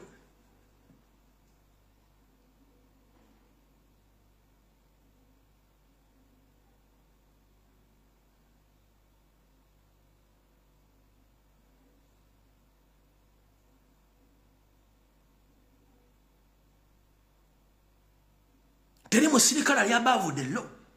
Koberi wa military, koberi wa maje, toli teri musirikale ali above the law. When you broke the law, you are going to face the law. If you attack someone unlawful, that person has a right to defend himself or herself. Constitution we soma. Nchiddamu owa polisi bolumba omuntu mbumenyi bw'amateeka omuntu oyo alina eddembe okwedifendinga nga ye kubanga oba okikoze mbumenyi bw'amateeka nawe bamenye etteeka. Nchiddamu mukwata emboko ne mukuba abantu kimenya mateeka nga mukwatisa amateeka. Omuntu oyo alina etteeka erimufuga lye bayita defense, self-defense. Ne mu kkooti self-defense omusango baguwaaba musajja ne yeewuzaako. Mwaba akusiba jita akosa self-defense, mwaba akusiba genda musiba manisiro. Temyaka mukaga nga avuddeyo. Myaka mukaga mu nsezi wa ezivuna n'ekiro n'emisana, gye myaka 3 nga avaayo gwe ng'ofudde. Si wano kubasomesa. Kuba this is not my responsibility.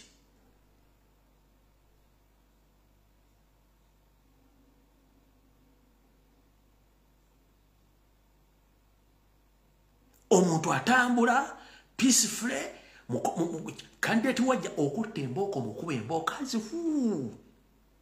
ekikulwa ky'okukwata emboko okuba omuntu olwedde oba omenya etteeka. Etteeka likuga there is rules of engagements. Genda ononyereze video z'omusajja gwe bayita Kawesi gwe mwatta. Kawesi teyakola nga operation nga tamaze kuwoninga muntu gwagenda kulumba. Video gye ziri ku social media nekirumira.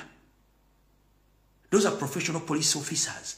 Negwe okutte mundu ogitunuza mu bbanga okuba abantu amasaso. Video hii mwezo kugamba timbalimba.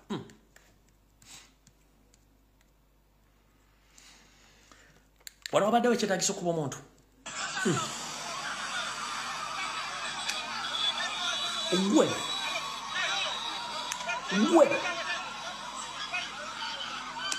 Gwe abasajja batusibiddewo ku ssaawa polisi muwummuza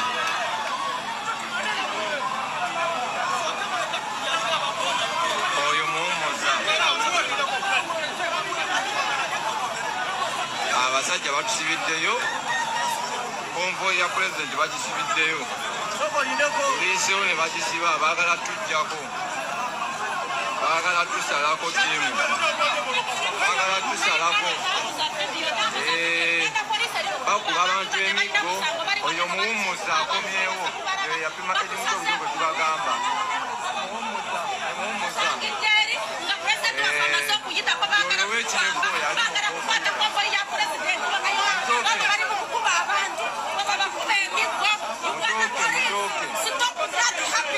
bakimusaako konvoyi balabe twalemezzaako kamera ne bata omukulembeze omulungi alinda kubajasibe katugende twendereye tugenda butambala na gomba kirina okuggwa abasazeko bonna muwummuza be bali mu missoni eyo okuweereza amanya n'eddoboozi batuke. Alright. Zino video za muzira mwena mberako. Amanya ge mugamanyi. Nze muntu asinga okwagala emirembe. Naye ngoyagala okumanya nti ndi mulalu to the maximum or to the fullest. Nkola kefujjo nga teriri mateeka. Bwemba manyi nkoze ensobi. Manyi. Naye obanga ompise ku polisi nga nno musango ojja kujja seetaaga kunkunoonya. Ompulya bulungi nnyo. Oba mu Uganda ompya oba enkadde eno eriwo nze bw'onkolako effujjo ng'oli munnamateeka simanyi polisi n'onkuyira ekisiro making sure nti otugenda kuva nga either ng'ofudde oba nga nze nfudde ekyo kyo nkigamba buno butamujja bala abapoliisi mubumanyi sijjukira osi zaali 2010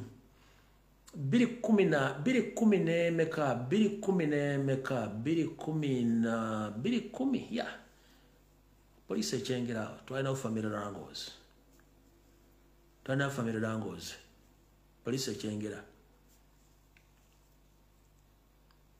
wa police najja nagezaako okunkubuulya bw'olina mugamba ssebo kyokola kikyama tajja emyaka nga mikadde nnyo ne mugamba ssebo kyokola kikyamu n'aleeta omuggo we yagunkwata twevulungira ka polisi k'echengera bagenda otujjawo nga ndi redde okuntwala okunsiba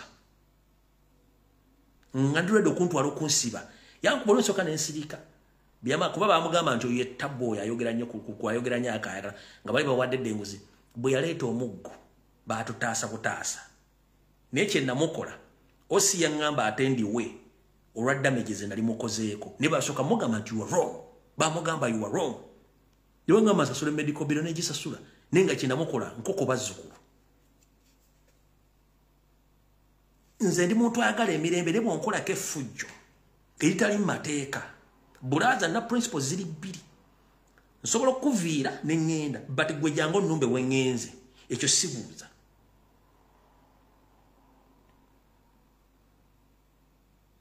principle endala kasita onkwata ettaayi ebira byonna osobola okunkwatako ne kasita onkwata ettaayi mba manyo director ate akoyagala kuntuga erina ekisubuuza those are my two principles kati mwa bapoliisi mukubaakuba abantu ojja sanga omuntu nga yayiika dda windows agenda akuyisemu wamba akuyiwe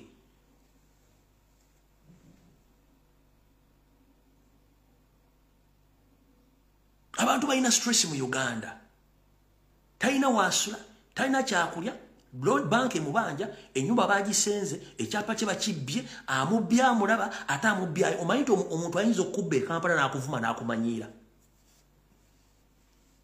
omubbi Kampala akubba n'akuvuma n'akuyita n'omusiru omubbi akubbye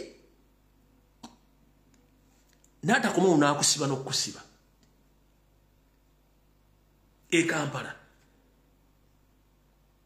awo Kampala awo olejja nakusibako omusango ne bakusiba from nowhere tolina kintu kyonna akubbye sente zo bakufeze sente za visa n'akuteekako embeera ne bakusiba makuba kati muganda wange poliisi mumanye nti abantu bano muliko bakoowu baagala change balina ebizibu byabwe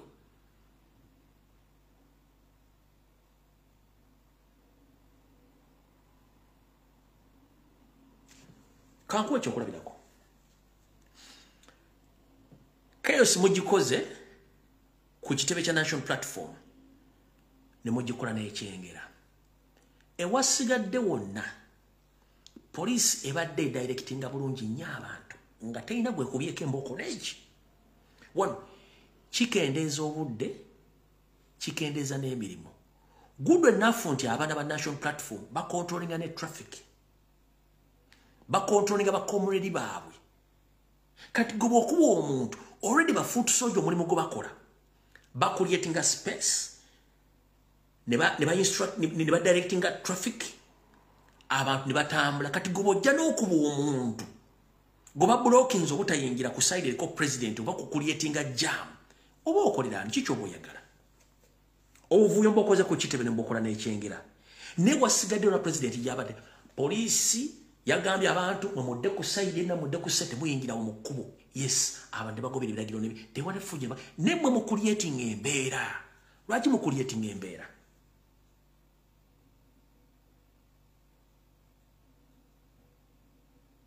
police officer eno message yange njala gibategeeza mukyadiringa n'abantu niyo ojja kusanga omwana nga yavaako nga government yavaako muganda nga ajja kuyuwe ne mujjagera mu kooti okuwoza omusango kusinga gwe ng'omusajja yakuyiye ebyenda lwa busiruwo kubanga temutegeera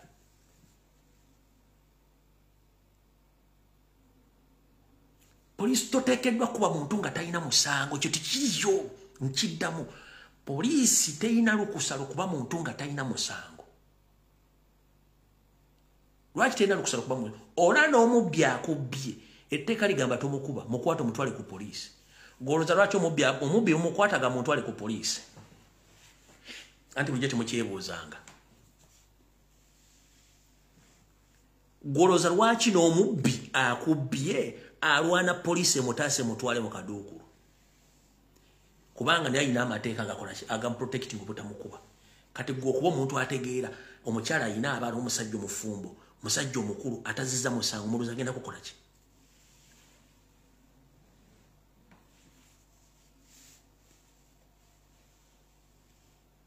tolina lukusa lukuba muntu tolina lukusa lukuba muntu mu mateeka g'ensi yonna n'aga Uganda mawandiike poliisi tolina lukusa lukuba muntu nga tazizza musango n'abazizza omusango olina mukwata kankubirwa n'ekintu kimu gw'okimanyi nti owa poliisi bw'akwata n'akkuba oba before nga tonnagenda tebannakuteeka mu kaduukulu ka poliisi balina kusoosa mu ddwaliro nakyo temukimanyi kati kankikusomesa olwaleero poliisi bw'ekwata erina kusosa mu ddwaliro before nga tebannakuteeka mu kaduukulu one okumanya health status yo bakutwala muddwaliro omusawo akubuuza bakkubye the moment you mention nti bakkubye yebeera case file nti owa poliisi talina okusala okkuba era kyokka kiyinza n'okukuweesa bondi nti owa poliisi yamenya amateeka okukkuba wano mu nsi z'abazungu teri muntu asobola kutwalibwa mu kaduukulu kusibibwa nga tebakututte wa musawo tekiriyo era bakubuuza bakubyeko nti nanotisinga wansi bw'ogamba nti bakubyeko nga bakutwala mu kasenge nga bakebera kasita bakizuula nti bakubyeko nga bawandika medical report ono yakubiddwe bakubuuza yakubidde ekintu tewali nga bakiteeka wansi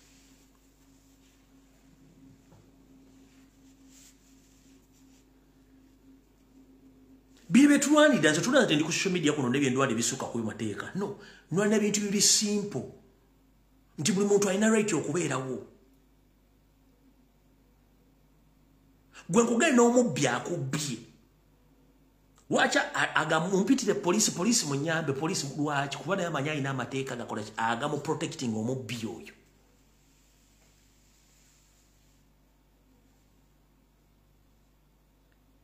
kyekiyisa poliisi kuba this is a civic a public servant nti ne gavumenti eba ekyuse poliisi esigalawo ye receiving emisango yemanya baani abafudde batya bwe muli kimanya nti poliisi erina kukolera bannansi so si gavumenti mujja kuddamu obwongo let me tell Ugandans the police officers, they are not supposed to serve the government or the sitting government. They are serving Ugandans. Even if the government is overthrown, police stays there. Because they are the one to protect people and their properties.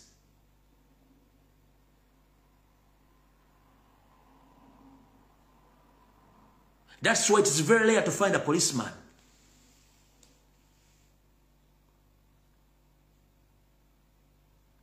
In any situation that the government has been overthrown, that the policeman is running, unless he was a criminal. But all serving police officers, they remain in service because this is a public servant.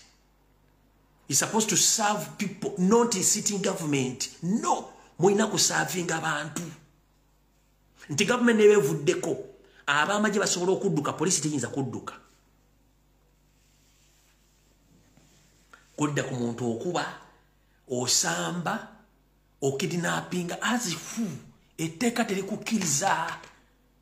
You are supposed to keep law and order. Law okukuma mateeka n'ebiragiro, law and order.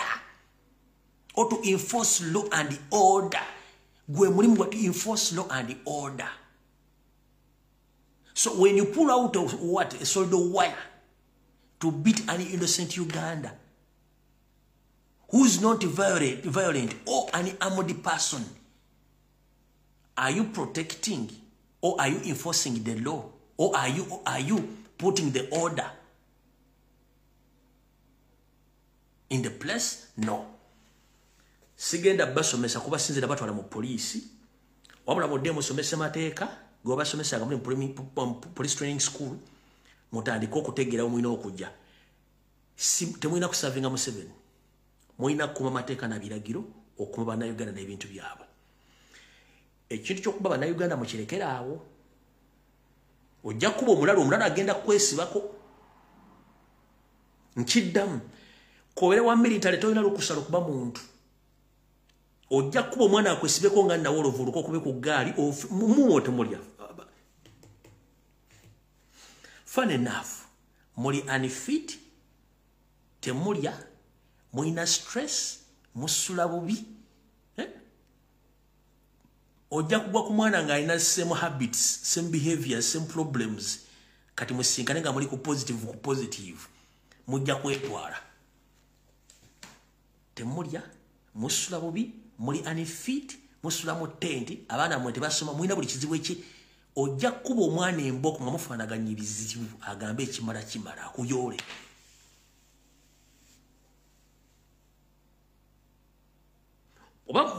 Baba basindika ku duty temusokola kirowoozaako nti we are dealing with human beings abalina ebizibu by'enjawulo.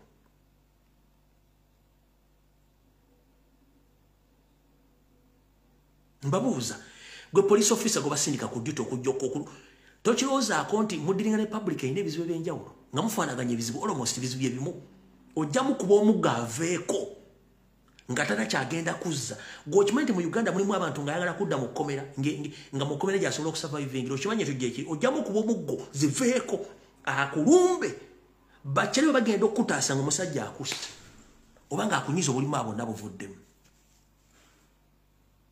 Gwokimanyi nti mu public mulimu abaana nga ye alina desire nga ayagala kuzza musangadde mu kkomera wa tasasula rent, tasasula mmere, tasasula mazzi, tasasula school fees. Nga okuzza omusango nadda mu kkomera kimukolera. Kati ekyo poliisi tokimanyi. Ojja kuzannya n'omwana kuba akuyiwa amannyo ng'omenya amateeka mugende mu kooti. Gwokimanyi nti eryo abaana nga yamanyira ekkooti agulabanga muzannyo bamutwala nanyumira omulamu mugamba nze ekyo nakikoze lwa nsonga ABCD. Ng'omanyi nti eriyo abaana mu makomera ng'asobola okwewoleza omusango nga teyeetaaga looya. Okimanyi nti eriyo abaana mu Uganda nga bamanyira kooti bamuleta mu kooti ne yeewolereza nga kyeyewoleza kyennyini akimanyi bulungi nnyo. Ng'asobola okukola ekizibu ng'asobola okwedifoni nga teyeetaaga looya. Okimanyi nti gye bali kati waliwo ennamba esinga obungi y'abaana nga gaha ebweru nga sikyasobolayo nazza omusango nadde munaabiremu tapangisa emmera lyabwerere amazzi anaba gabwerere buli kimu akozesa kyabwerere nga yo wamunyumira nnyo n'okusinga ebweru. Ate mwe mwetaaga enkyukakyuka n'okusinga ffe. 1. police officers, you need regime change more than we. Why?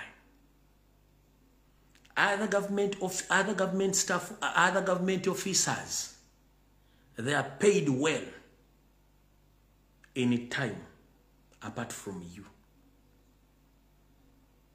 And it must be uniform or uniformly that all government staffs, they are paid in time, including you. But why is it that every police is excluded from area payments? That ever you are paid late, or it can take even 3 to 6 months without being paid, including the UPD serving officers. Why all government serving agents are paid earlier than you? Babalabanga bisimula nenga ate mwina kufuna sente ku nnaku zezimu nga zigwa ku nnaku zezimu temusobola kitegeera. Mwetaaga ligimu okukyuka n'okusinga ffe.